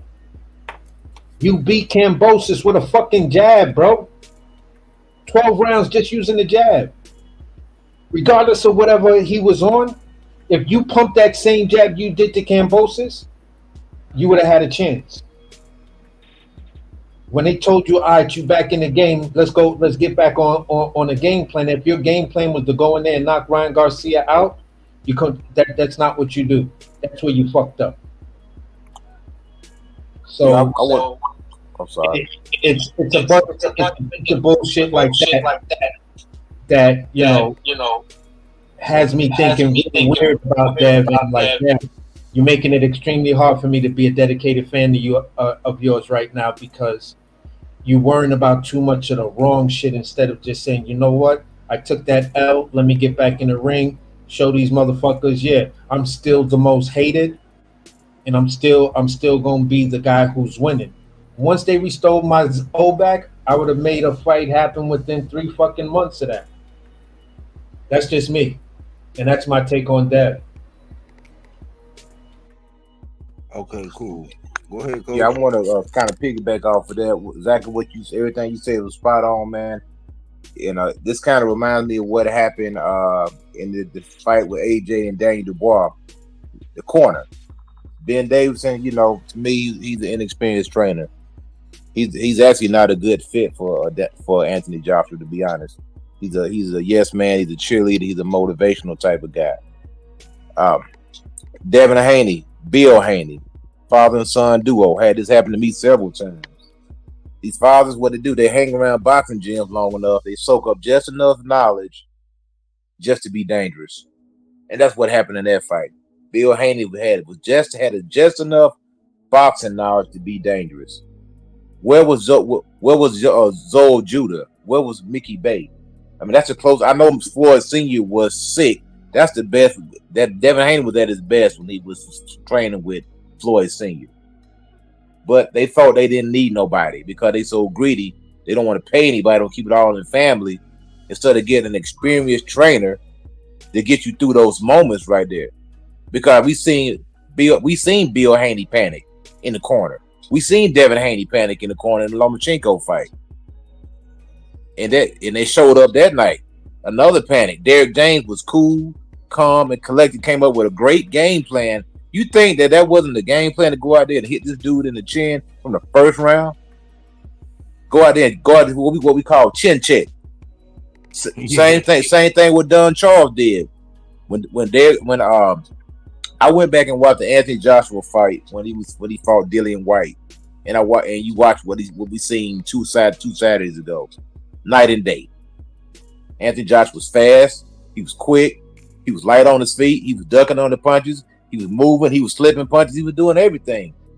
When he hit that, when AJ hit that scale and weighed 252 pounds, I said he didn't train. He said he's too heavy because that's just what he weighed on the scale. People forget heavyweights rehydrate too. Mm-hmm. That dude was 260 something pounds when he hit the ring that night. That's why he looked so slow. That's why he looked so heavy. That's why his jab wasn't pumping, because he was 260 something pounds. He was overweight. He didn't train hard for that fight. Overlooking opponents. Devin Haney and Bill Haney overlooked Ryan Garcia. They seen what Tank did to him. Like, we can do it too, but better. And they did same thing with Derek James and Errol Spence. Overlooked Terence Crawford. Oh, he ain't fought nobody. He's a little guy. We should be able to run right through this guy. And that's what happened when you overlook guys, you underestimate guys, and then you get a Bill Haney in the corner. Like I say, Bill ain't never took nobody from scratch. Everybody he got already knew how to box before he came to him. That's the mark of a true trainer. Can you take a guy from the dirt and take him to a championship like Floyd Mayweather Sr. did? or Mickey Bay was with Devin. Devin Haney been with so many different trainers. Why was it? Why was there was no experienced guy in that corner? They made so many mistakes, even with the weight, the 3 pounds. Instead of making this dude say, "Look, man," because they could have held the show hostage. They could have made Ryan Garcia say, "Look, we'll meet you halfway. We need 2 pounds. Go get him off." Mm-hmm. You see what I'm saying? Make that fool suffer. You know what I'm saying? Yeah, it was arrogance because they made the bet and they were styling on everybody and social media, and the game plan was wrong. They said we gonna go out in the middle of the ring, and boom. I said, hold on. Yep. Listen, I am not because I never claimed to be the biggest Devin Haney. I said I'm a fan. I said I'm just not an only fan of Devin. I said, man, I like the young man. He's grown on me. Because all I knew was his name being attached with Tank. So I said, let me figure out what to do. I got the zone for Devin just to watch, just to see what it was. And I said, oh, man, they steering him the wrong way. I said, from his image to the message that they put out in the media, I said, it's all wrong, man. I said, he should be the guy to where, like, he's the guy to where, like, you know how as people, because I'm from D.C., right? I grew up in PG County, Maryland, right? And I'm living in Baltimore now. But I grew up around people that there was always somebody that was naturally talented.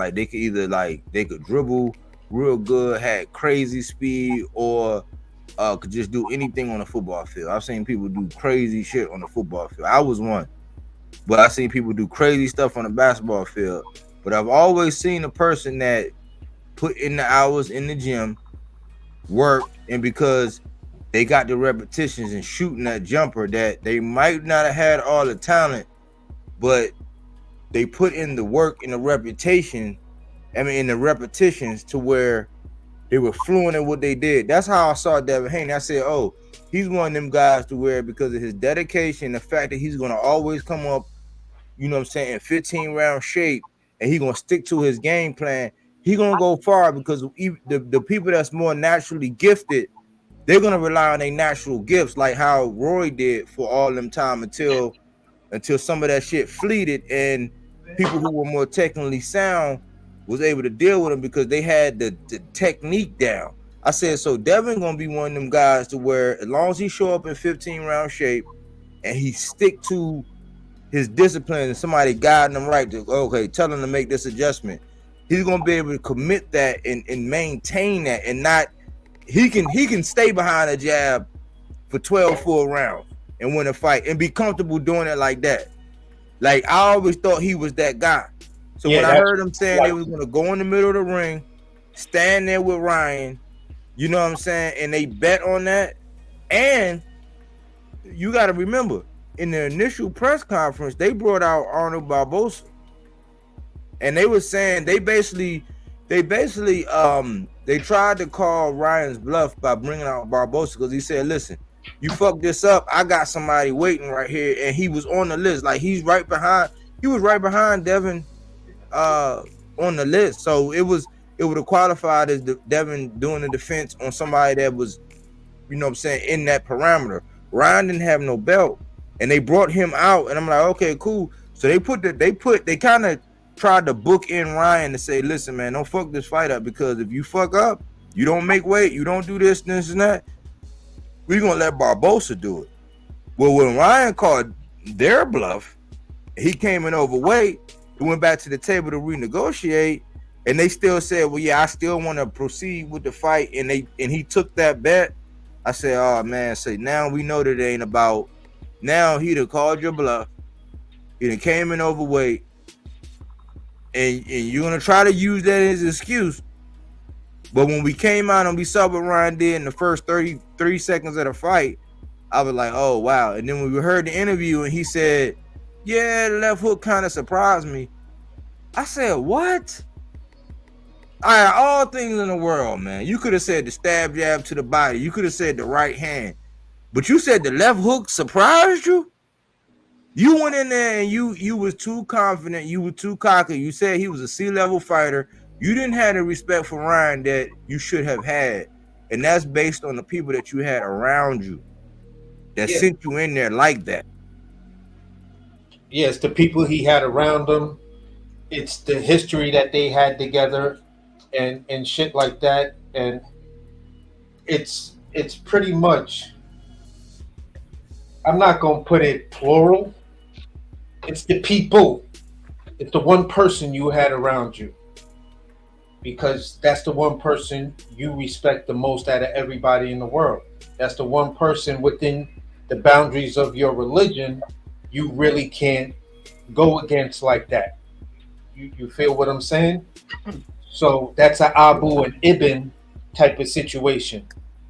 Strictly Muslim. So what Abu tell you, that's it. Outside of Abu, it's Allah subhanahu wa ta'ala. So at the end of the day, that's where the dude, that's where he was landing his plane. Now, the problem with that is that is exactly who was expressed here tonight.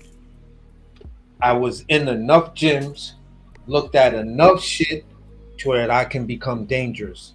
I can't make you a great fighter because within your genes, that's not your initial makeup. You become a great fighter because of the amount of preparation you put into the situation. There's some people that could just go out there and knock off 100 perfect push-ups in a minute, while there's other motherfuckers out there that's got to be like, yo, that's gonna take me a minute. I got to start with doing like 3, and then I get up to 5, then I got 10, then I'm pushing 15. Once I get to 20, I'm gonna try to do, at least a couple of clips at 20. But it's gonna take me a minute before I get to 100. Y'all talking about Devin Haney, man? Yeah. That boy pussy. That boy pussy. Ain't no other way to say that. Ain't no other way to talk about it. You pressing charges, and the first charge is battery. Boy, you pussy. No. Go ahead and shoot yourself. You ain't pressing charges, Pop. Serious? Yeah, he pressing charges. Battery and fraud. Wow, that's crazy. That's what I was asking you, AC. And salute, Pop. Salute, Pop. Salute, bro. Salute everybody on the panel. Salute everybody in the chat. Nah, I thought the lawsuit for fucking Ryan Garcia was breach of contract and taking the steroids. Nope, battery and fraud. You not just soft. You soft for 2 T's. You soft.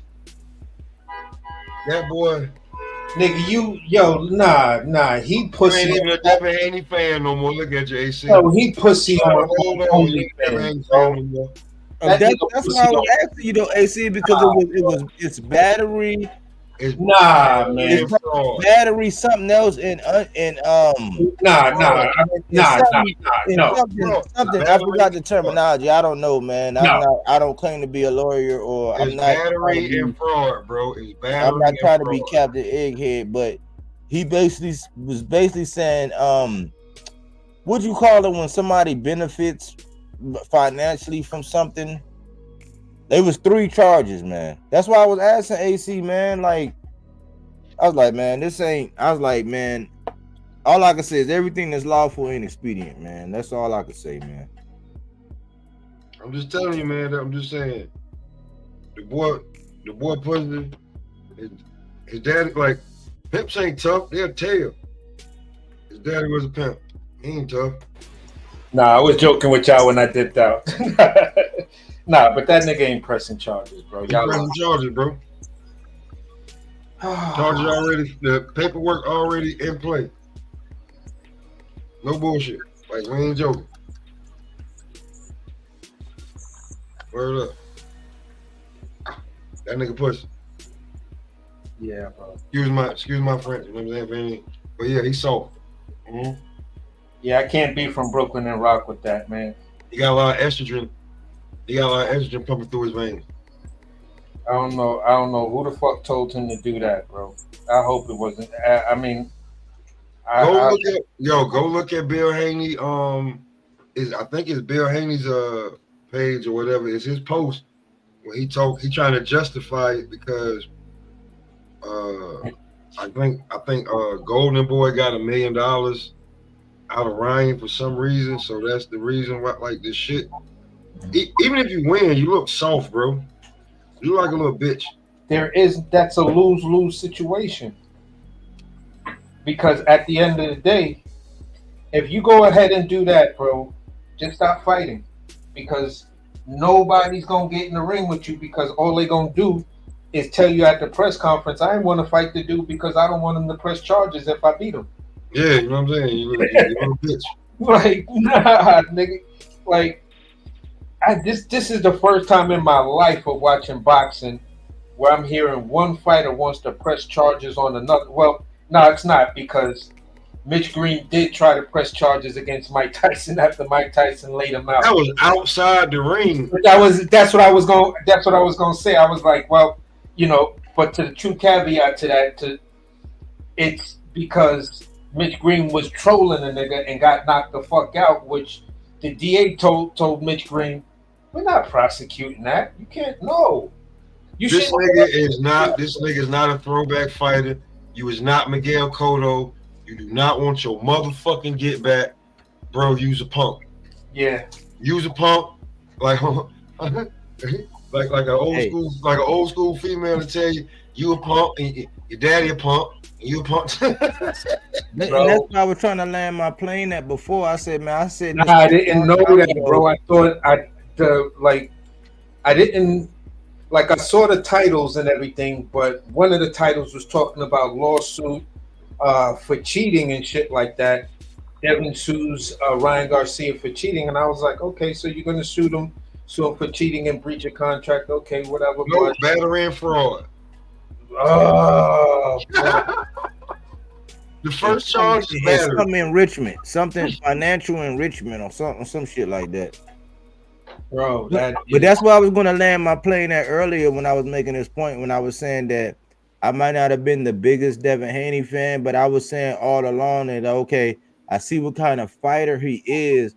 I said that only thing I see is that whenever he does lose, he's gonna do some we call it out here in Maryland some Bama ass shit. Like he gonna, you know what I'm saying? Like when out here in New York and Brooklyn, we call that shit fuck boy. It's like, dude, yeah, it's like you don't do no Bama shit. No Bama shit, man. Like, nah, come from the South. Ain't no Bama shit. That's some fuckboy shit. Cross the board. That's Mano's song. Shit all the way around. Dedicated to the fuck boys. Word, that shit.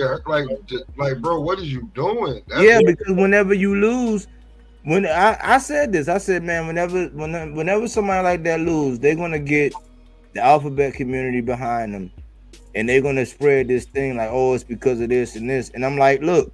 The first time, I can go back and pull up the videos when I said it was going to happen. I said the first time the dude lose. Now, what I can say is that it is legit because the shit was in Ryan's system. But what I can say is the recourse, like this shit that's going on now. I'm like, man, I don't know if you want to do that because you're gonna cut your own water off. Who gonna want to work with you? Yeah. Like I'm saying, bro, me being as big of a fan as I am of the dude is like my guy. That's not something you do. If you're doing that, you're telling everybody you're retiring from boxing. He's on Diddy tape. Like, damn. I don't know about that. Yeah, like I say, dude just can't take the loss, man. I mean, the same thing they did with the egg-shaped form. You know, egg-shaped form. Man, somebody had an egg weight in his glove. Man, you don't stop it, bro. I mean, sometimes you did lose, man. Now, yeah, the dude did pop dirty. Yeah, of course, no doubt. But this suing stuff, like my man said earlier, it could be a stunt. Just trying, a guy named for publicity. Because at the end of the day, if they do a rematch, it's going to do 1 million views because everybody going to see Devin Haney get dismantled. They're going to tune in just to see Devin Haney get cooked. Did y'all see that? The sparring that got leaked between Devin Haney and Ryan Garcia from years ago.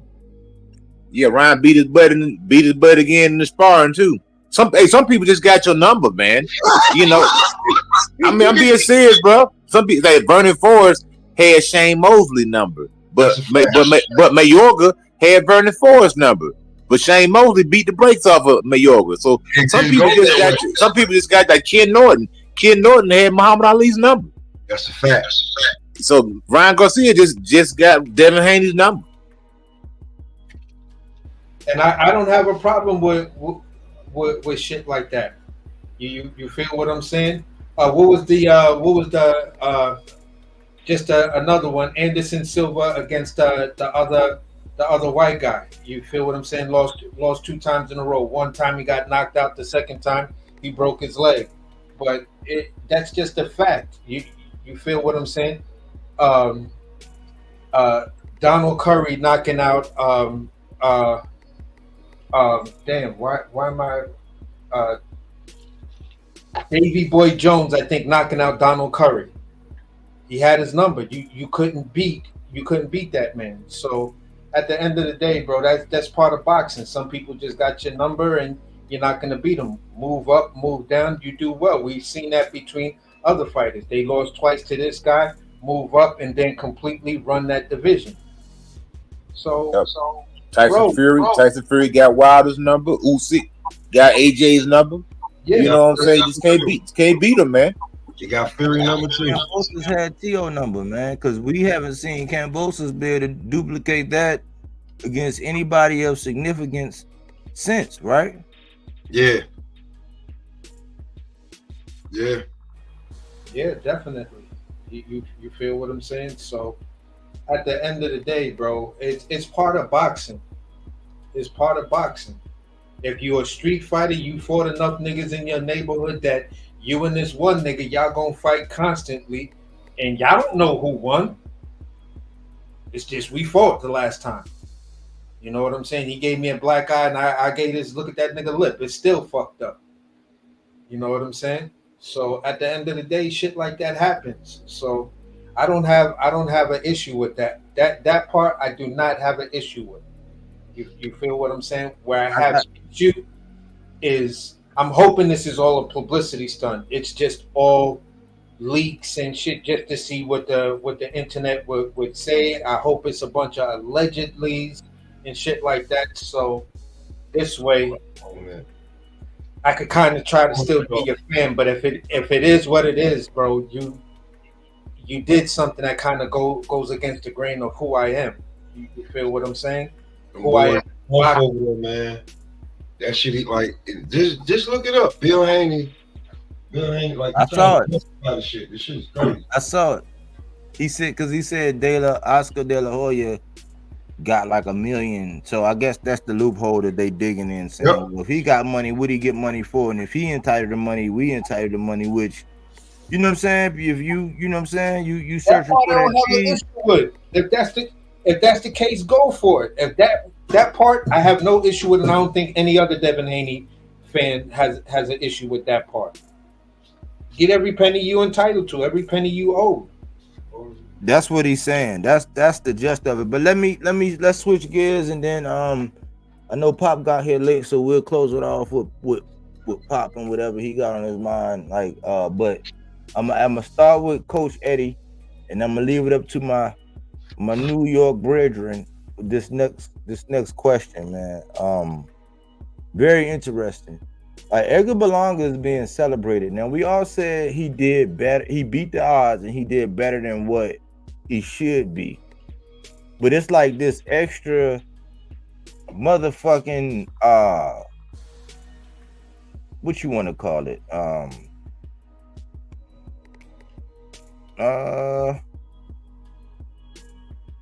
guess they say a picture is worth 1,000 words.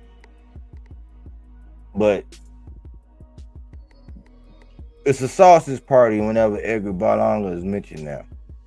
And I'm gonna start with Coach Eddie, and I'm gonna end with my New York brethren, since y'all up there in New York. But what y'all think about this glazing of Edgar when he beat the odds, yeah. But he got 12-0 and he's doing parades and being celebrated. Like, what's the take on this?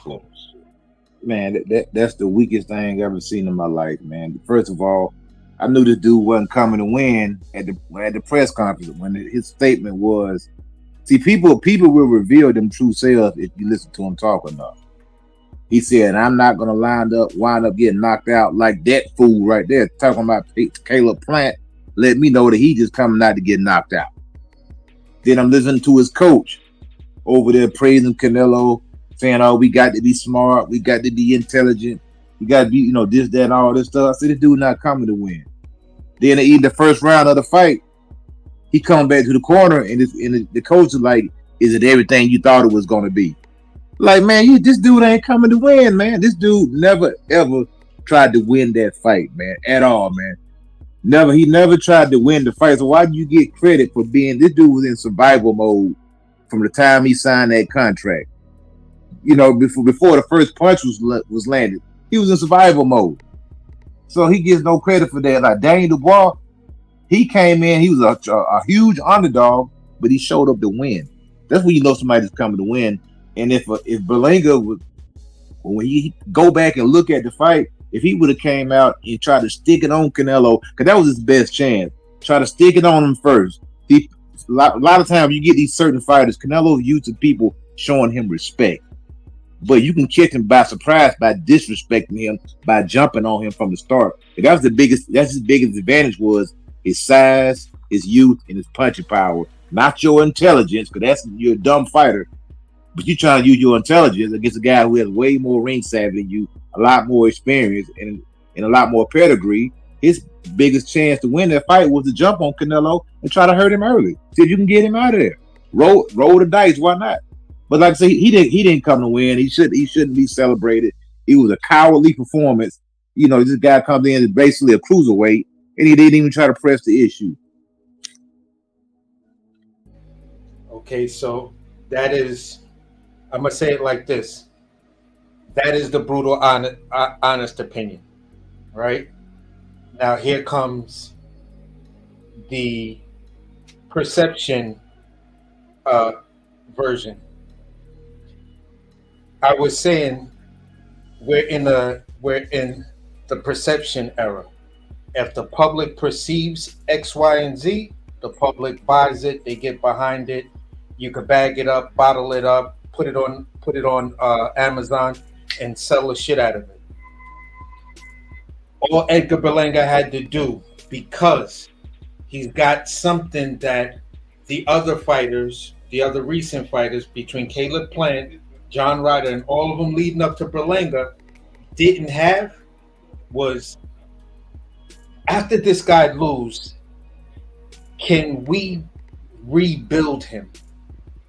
The same way the Floyd Mayweather loss built Canelo. Can we now pay it forward so we have this sort of like unspoken tradition of this is how you become the megastar, or we create the megastar? When you look at it from that dynamic, it all makes perfect sense. Okay, Berlanga, what is Berlanga bringing to the situation? All right, for Canelo, it was the redhead Mexican. When the fuck have you ever seen a redhead Mexican?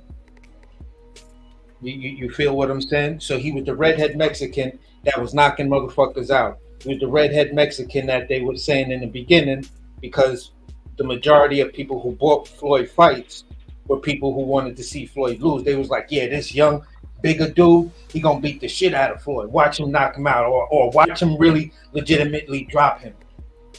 Watch him legitimately drop him, and hopefully they won't say X, Y, and Z. Okay, cool. It didn't happen. But he's the redhead Mexican. What is Berlanga? The New Yorican 168 pounder. You're bringing in a new word to the boxing ethos. New Yorican. This is new to the boxing zeitgeist, or however you want to say it. So yeah, I like the way he talk. He's got that street swagger with him. He's got that New York vibe with him. He's young, pretty big guy. We could, we could say he's handsome or whatever. You feel what I'm saying? We could put commercials or scripts in front of this guy, and he'll do well. He's absorbing the spotlight. He's not feeding in the way a lot of the other guys were doing, and with him, it's not as violent as some of the other guys wanted to get with Canelo. So it's like, yeah, we can put money behind Berlanga. We can get behind this guy and promote him, because That's the new way to make that mega star. You fight the best guy, you survive. You're the guy who we can put money behind. You got the charismatic personality. You have that it quality. We could do it with this guy, and he'll buy into it because he's already, understands the game, and he's ready to play. And that's just the way I see it. So if they're giving them parades and all of that, it's the slow moving train that's telling y'all the passing of the torch happened. It's not going to happen in the ring. Just like they said, the last poets, the revolution won't be televised. The revolution was not it was televised, but it happened with Berlanga. It didn't happen in the ring like that. Not with somebody beating him. That's not going to happen. Otherwise, it would have happened with Bebo.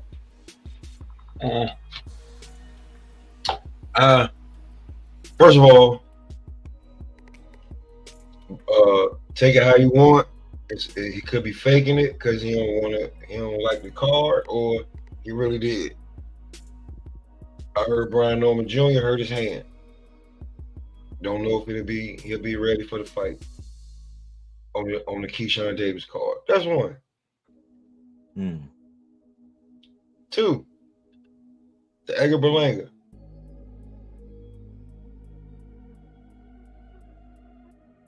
Out of the people that Canelo fought, right? Other than Caleb Plant, Edgar probably be the one that capitalized off of that shit the most. Because he's younger. He built a fan base up just because it was Puerto Rico versus Mexico. So, will I say passing of the torch or changing of the guard? No, I wouldn't say that just yet, because he has no belts. He has no championships or nothing like that, right? So I wouldn't say that just yet. But is his name out there on some Ryan Garcia type shit? Because Ryan Garcia never won no belt, no major belt anyway, right? Yeah. You could say that with a lot more street swag. Yeah. So I saw a lot of the comments in the shit when Edgar did this shit. Listen, man. Edgar's a kid from Brooklyn, New York. Ain't easy. Definitely before they gentrified it. It ain't fucking easy. So he grew up when, like, him coming up, like, was right before the gentrification of this shit. So then to go through what you go through and know what you know, and then you go to Puerto Rico and they want to celebrate you like that. The streets want to celebrate you because it could have easily been a video of Edgar getting robbed and the niggas taking the chains off because they go down in Puerto Rico. So fuck what y'all talking about, man. Like, not niggas up here, but like niggas in that chat and everybody. Fuck what you talking about, man. Edgar Berlanga from New York to Puerto Rico, he good money. Because he's already in Orlando, from New York, from Brooklyn to Orlando to Puerto Rico. Oh, Puerto Rico. Oh, like, so his next fight, whenever he fight, you already know Puerto Ricans and black people go together. Like, come on, man. Just put a dish together. Ask AC, he'll do it for you. It just go together, man. Like, you know we gonna be at the fight, no matter who he fighting. Don't let him be fighting a white guy. Yeah, that's good. That's a good perspective, man. That's why I like pretty balanced panel today, man. So I see it from all different sides, man, and that's a good point because Subriel Matias was a champion. He's 20-2 with 20 knockouts. He's never been stopped. They didn't set up, and he's from Puerto Rico. He was doing it under the IBF, and he don't get no love. But Edgar is celebrated, so yeah, it could have been one more guy down in the mud and this and that. I just think that for me, I believe that it's going to heavily rely on his opponent selection next time, because he was out there talking about he would be willing to fight AJ at heavyweight and stuff like that. I'm like, man, come on, man. But I mean, he can try. Munguia. He could try, but I think that it's really going to be based on his next opponent selection and what he do his next time out. But yeah, you're right. I mean, I guess that's a good balance, Pop, as far as the fact that they could have shit on him like they did Super Real, but obviously he got he got the glow. Belt, and they did like you ain't heard nothing. Like we ain't even celebrate you like winning the belt. Like we talking about a guy that like what I'm saying, I don't want to celebrate it. We talking about a guy that actually got a body, man. But yeah, he sent one up. Yo, but remember what Eddie said at the press conference. He was like, yeah, he's young, he's flashy, he's got the swag, and the guy is incredibly marketable. That's what sold me right there. It's like Berlanga. Just show up, just give us a good jump off, and after that they keep in the back, they're already telling you your next two fights. It's gonna be Munguia and Caleb Plant. Whatever order that comes in, that's what's gonna happen. Yo, I want to go down a rabbit hole real quick, and just for the sake of argument, I'm gonna put my little tinfoil hat on. We've seen this with Sergey Kovalev. Is it any possibility that Edgar Berlanga was kind of told maybe you shouldn't really go out as hard as you normally would? Just make a good showing. All day. That's a good one. It's a possibility, because I heard that I specifically heard that was the case with Caleb Plant. They said the I'm not gonna say the MMs, let's just say the M&Ms told him, yeah, you can win this fight, but you better not win this fight. And then and when you look at how it went down, like how he got hit, and when he did that shit with the ropes, then he stood up and he stumbled over. I'm like, man, that shit. To me, it was exaggerated, because at that point in time in that fight, I had Caleb Plant up, but they said that the M&Ms told him, yeah, you can win this fight, but you better not win this fight. And then you look at the Kovalev fight, we know that fight was fixed from the first round. Came out afterwards and said that he threw that fight.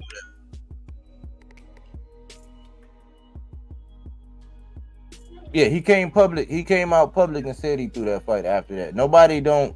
It's like a mute point, because it sounds like you hating on Canelo when you say that, but it's just like everything else. Like if I get behind that. He needed that fight, bro. He was in trouble. Everything, like even if he didn't throw that fight, he still probably wouldn't have won it, because he just came off being in a crazy ass fucking fight with Yardy, and the fight before that too. Yeah. So, and he needed that for lawyer money for the crazy shit he was going through for the stalking charge, jumping out of bushes and beating up. You know what I'm saying? I ain't gonna go into that, but yeah, he definitely. And then when the Canelo fight came up, was like, they was like, yeah, you got like 2 months to get ready. He was out there jabbing, and then just got caught with some shit. Left his chin out there too long. Bah. Shit, on some other shit, nigga said Danny threw the damn fight. Nigga said Laura threw the, not Laura, but damn, what's his name? Ugas. Yeah, they said Ugas stopped punching. Said Danny never stopped engaging after he caught Earl. Like there's a lot of shit, man. And then all of a sudden, Danny had out of nowhere, he was depressed and had anxiety, and he couldn't fight like that no more. Why were you so depressed, Danny? Yeah. And I consider it all. You were the first one that brought that up, and I sat back and I listened and I watched. And I said, you know what? I can't rule it out. I mean, even Charlo. I mean, the Charlo fight. That fight looked funny. When the last time you seen Charlo act like that? And I ain't want to say nothing either because it, I'll be looked at like I'm just hating. But I was saying the same, and I know Charlo, man. Like Charlo is my guy. His power punch rate, his body work rate, his output wasn't the same. It's like we already knew you wasn't gonna beat Canelo on some defensive shit. You wasn't gonna get your motherfucking Floyd Mayweather on. We knew that your only threat was to let your fucking hands go. Being a striker, the striker that you are, having that overhand right, using your feet when you need to, going to the body. You know what I'm saying? Like, but he looked different. I ain't want to say nothing because it seemed like, oh man, you just a sore loser. But like, I consider it all now, man. I don't put shit past it, man. He looked really weak in that fight. Like he had no intentions on winning, and that's why I said, man. I mean, that's why I say when people get mad at me, when I be like, man, I can't wait till Canelo retire.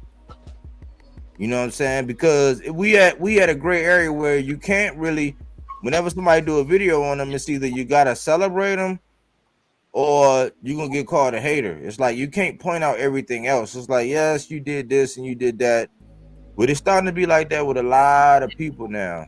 So that's why I steer away. I try to kind of steer away from those kind of conversations because most people just be trying to elicit praise about them. They don't really want to talk real boxing about them, and they'll turn into something else when it's just like, all right, well, go ahead and retire then. Like, just go ahead and ride out and let the next wave do it. Now, I understand that as long as you're getting this money, you're going to get it. But it's like, why shove this conversation down people's throat when it's a lot of material out here to say that people might not be putting their best foot forward when they get in there for some reason, man. They getting that bag, but they ain't. Because I felt like, I ain't gonna lie, man, I felt like it was a point in time, I think it was like around the 9th or the 10th round. I said, man, Berlanga, he showed me something. I said, man, this little dude got some balls. I said, man, now all he gotta do is now that he done showed that shit, I'm here. Like you ain't did it yet. Like now I'm here. Now I got 4. Now I got the 9th, the 10th, the 11th, the 12th. Now I got these many rounds to where I could just wear down on your ass. And I just said, man, just let your hands go. I kept saying, man, but man, you right there, just let your fucking hands go. I was yelling into the TV. Beat first, let him go, bro. He right there, let him go. Hit him with them same shots you hit him with that before. Yeah, because he would get popped with a 1-2 and with some shots and then come right back, like look like he just shrugged his shoulders off and then boom, boom, drop a 1-2 on Canelo. And I was like, bro, this dude could stop this guy because Berlanga never looked tired in that fight. He didn't look like he was slowing down. By the 9th, 10th round, I'm like, this nigga looked like he done caught a second win. But you're not letting your hands go. Yeah, it was like he made a business. I started saying, man, I said we all said it, bro. When we was I said, man, he done made a business decision like to where he saw he got caught early. He too far in the game to where he looked better than what people expected. So he just gonna ride this shit out. He ain't gonna take no risk. And my boxers take risks. Yeah, and I'm gonna jump in real quick. Another thing, you look at the Bivol fight. I mean, look how hard Bivol had to work just to get a 7-5. They were gonna take it from him. And not only that, the dude didn't even get paid after the fight. They held his money for months. Exactly. You know what I'm saying? It's like you weren't supposed to win this fight, dude. They tried to take this fight from this guy. And that's a knock on Canelo. He's almost impossible to beat on the scorecards. And you really got to really beat this guy to even get a decision. Because Bivol clearly won. It was like a 9-3, 10-2 type of performance, and he wound up getting 7-5. I can tell you this: as much as people try to downplay him and shit like that, I keep saying it. Oscar De La Hoya versus Julio Cesar Chavez. Go watch both of them fights. Canelo don't want that. Now, I just want to say this and kind of just put it out there, Coach. If you go back and you remember, around the time that Canelo did fight Bivol, that's when Russia first went after Ukraine. And that's when the US had those sanctions that said, listen, if you live in Russia, you can't get no money out of US. The US is not sending money to Russia. So if your family over in Russia and you live here in the US, you can't even go to any sort of wire company and wire money to them. So Bevo had to get a change of address. So once he got the change of address to Canada, they was like, all right, we can give you your money now. But we still got to do our due diligence to make sure you're not shipping none of that shit to Russia. And that was a little, that whole situation was a little political because Baturviev almost faced the same situation. You feel what I'm saying? But he had that, again, he was another dude that had a secondary, location that's in Canada. So he was like, no, for this one, I'm in Canada. So a bunch of all those Russian fighters, including a bunch of the Russian fighters, no, they couldn't get paid. Even if you were a Ukraine fighter, it was still hard because they were scared that your money might get interrupted by Russia. This is why, from what I was hearing, Lomachenko had some issues getting paid off of the Devin fight. And I'm just going to land it right there. Yeah, it's some truth to that. It's some truth to that because I was pointing out somebody was trying to piggyback off this shit, you know what I'm saying, for a minute, and politics got in the way. Like for a period of time, like that's why I say, man, you can say Turkey got this fight across the line. I said, but this fight would have been across the line if it wasn't for like major political things like outside of Turk and them. He just came in and actually on the back end once they cleared everybody, because remember, Bill was going to, he said he was going to rematch Canelo. He said, listen, I said, listen, I want to go down to 68 and fight him. You know what I'm saying? But he want to fight me at 75. He said, I have no interest in having him fight me at 75 because he's just going to use the same excuse that I was too big, even though he came up and got Kovalev, dropped down, went back up, and now, oh man, maybe that's just too big. Now he's revisited that when Canelo went on record and said that he was going to fight Macaboo at that point in time, but Macaboo got in there and looked like trash. So the business of boxing, but more so political, like world politics, got in the way of that fight. Like politics held down a lot of shit. That's just like that whole Loma in the war situation. And Baturviev and Bill was in the same situation. I said, man, that's fucked up, because I did a video about it and I said, man, did they freeze Bivol out? Because you gotta think about it. He got Zerto, he exposed Zerto after Canelo. He ain't have shit going on. Everybody like, damn, man, why didn't he capitalize like the same way Berlanga's capitalizing off of the like the fight with it? Bill didn't even get to capitalize on it with being able to get back in there and showing something after that, because they sat his ass down for the most part. They wouldn't even let him really participate. He couldn't get a fight. They wouldn't sanction a fight. That's actual factual.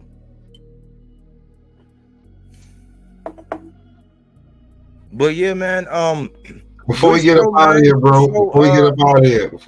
Y'all wanna really want you to know, go and give y'all closing thoughts, man. It was a good cook, man. I appreciate everybody who coming through. I was at the auction earlier today, Pop, man. It's cool. Like, when you go back and check it, you'll see what's up. And Laurel, and man, we got in the house. Man, we was gone. I've been running since 8 o'clock, man.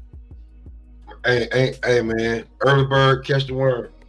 Well, if you go back, man. But go ahead and close out. Everybody get their closing thoughts, man. Leave something on everybody's mind about this sport of boxing before you go. Listen. Is Brian Norman Jr. hand really hurt, or did he bite the internet apple and caught that bug and think he bigger than he's supposed to be? That's for us to decipher and find out. But if it comes out and he misses this card, you think about that. But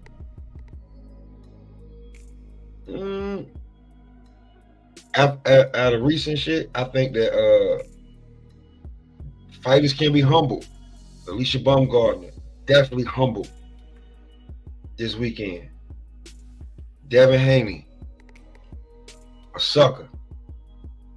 Definitely for them suing the guy. Just get your get back.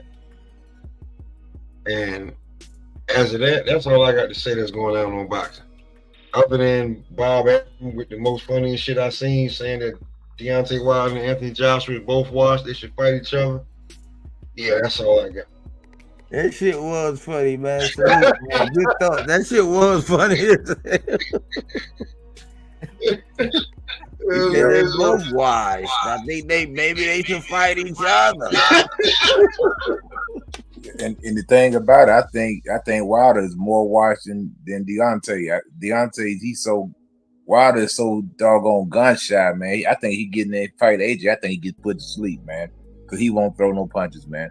And he's coming in. He doing all these psychedelics and mushrooms, and that dude came in 211 pounds or whatever he weighed. I said, man, this dude finna get cooked, man. You know, too small, man. Too small. But like I said, at the end of the day, man, these guys, they got to get busy, man. I can't think of one fight in the past 5 years that's been worth a replay. And if your fights aren't worth a replay, that's saying something. Yeah, I understand. Get your bag, but you guys ain't gonna make it to ESPN Classic. You can forget about that. Well, nobody's gonna sit back and say, I want to go back and watch this fight. Until you start, putting on some intriguing fights where we can actually, sit here and logically debate that, hey, man, this is a true 50-50 fight. Not just a 50-50 fight on paper, but a real 50-50 fight. Boxing is, it's almost becoming like wrestling almost. Guys fighting these setup fights, man. And we gotta stop doing that. We gotta get the best fighting the best. It is, and that's good input, Coach. But you said since when? Because you just gave me some homework. Now you just challenged me. You said it's nobody who's fought in the last past how many 5 years? I'm gonna tell you, the only fight that I rewatched, we watched the Tyson Fury fight in Wilder. That was a good heavyweight scrap right there. And the Terence Crawford Errol Spence fight, it was so one-sided. It wasn't even worth watching again because it was like it wasn't competitive to me. A long time build up. Yeah. It was a letdown, man. That's really about the only fight I went back and actually rewatched was the Wilder and the Fury fight. The rest of them, if I get sleepy or something, I'll throw on a Shakur fight. You know what I'm saying? And if I'm having a hard time sleeping, I pop that on and I doze off. No, but see, I got homework now, Coach. That's good, man. I appreciate you gracing the panel, man. But now I got homework, so now I gotta go find at least 3 fights that are rewatch worthy. I'm gonna go back through my notes, but that's a good concept. I'm gonna try to prove you wrong, but damn, like you got me thinking because I can't really think about it right now. I can't say, damn, that's the one I want to go back and look at. Facts. Yeah, man. Salute everybody on the panel though, man. Good cook, everybody. I'm glad first time on the panel. Hope it won't be the last time, man. Y'all stay up. Yeah, man. If you haven't subscribed, man, subscribe to mine and subscribe to Pop. AC, he just be kicking it with us. I don't think he do content. But if you haven't subscribe, and keep coming back, Coach. It was a good addition, bro. Yes, sir. Absolutely. I already subscribed, brother. Thanks, man. Y'all stay up. All right, man. Have a good evening. Yes, sir. And before I get up out of here, man, make sure y'all do that body work, man. Yeah, do that body work, man. We get it in, man. If you haven't subscribed to Pop, you always welcome to put the link out there, man. Man, AC, man, good cook, good ad. You always, that's why I like you, man, because you're gonna come with that real. But then I think we gotta understand where you're gonna speak your piece, but you a realist and like you're. Especially to be a Devin Haney fan, I ain't gonna lie, you're a rare breed, bro. That's a fact. You're a breath of fresh air. Like I actually could tolerate talking because I don't give a fuck who you a fan of, but just don't, don't blow smoke up my tail, man. And AC, you do a good job at giving your your input, man, and being real, man. I appreciate Yeah, that, for man. sure, Good man. luck as always. I don't want to come to the table, giving elbow opinions. And what I mean by that is opinions can sometimes be like elbows. Everybody got a couple, but they only useful to the motherfucker who has the elbow. You feel what I'm saying? So that's just the kind of way I try to be with this boxing thing. I enjoy having conversations with people who take their craft serious. You feel what I'm saying? We could sit down and have a conversation. The biasness is not going to be there. We all got fighters that we're a little bit higher on them than other fighters, but we still have to be real. Like, if you fuck up, you fuck up. I'm going to be a fan of boxing. I was a fan of boxing long before Terence Crawford and Devin Haney, and I'm still going to be a fan of boxing when them dudes is no longer fighting. So why do I have to be that kind of nut-hugging dude to a dude that's eventually going to stop fighting? That shit to me makes no sense. Official tissue right there. So with that, that's where I land my plane, bro. I appreciate being on the panel talking to you guys because, it's all about critical thinking when you're coming from the perspective of an educated fan. Talking to people who are content creators and still be able to remember we were talking about earlier, educated fan. How somebody get mad at you. But that's a whole nother thing. I'll talk about it. Yeah, for sure. Your body, I'm gonna holler at you, bro. Appreciate it, bro. Good, all great, right, man. great Hey, I'll catch up with y'all tomorrow, man. Yeah, for Have sure. a good evening. All right.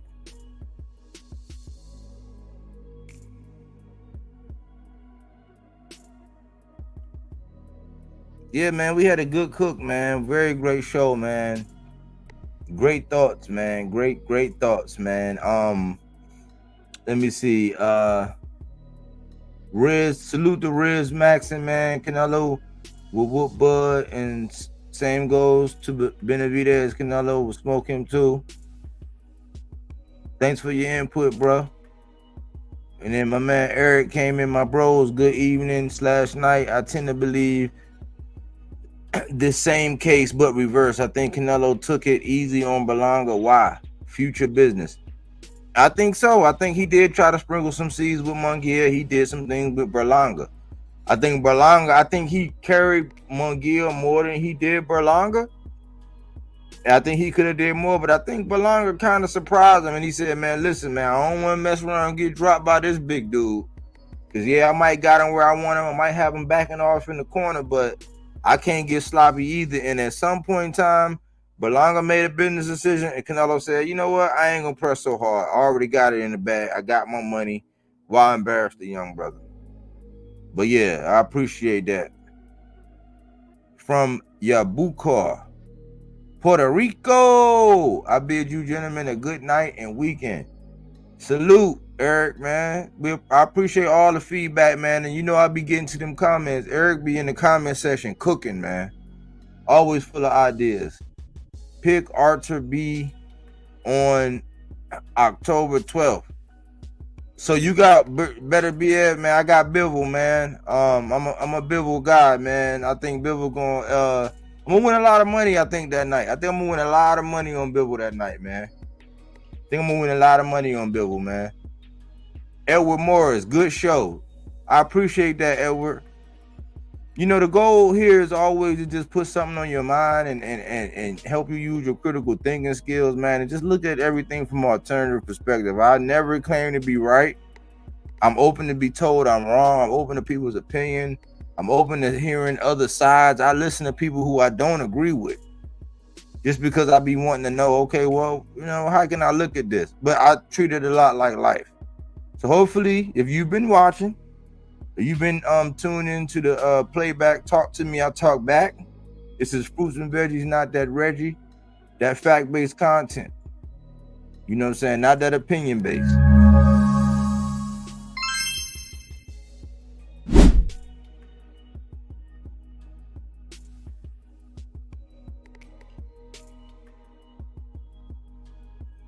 But yeah, appreciate everybody who tuned in here at Bodywork Boxing. But we don't take things for face value. We do that body work. He didn't want to box. He wanted to actually prove that he could punch with you. He was like, what the fuck is this nigga? Right? Oh, okay, you want to go to sleep. You tired. Welcome to Bodywork.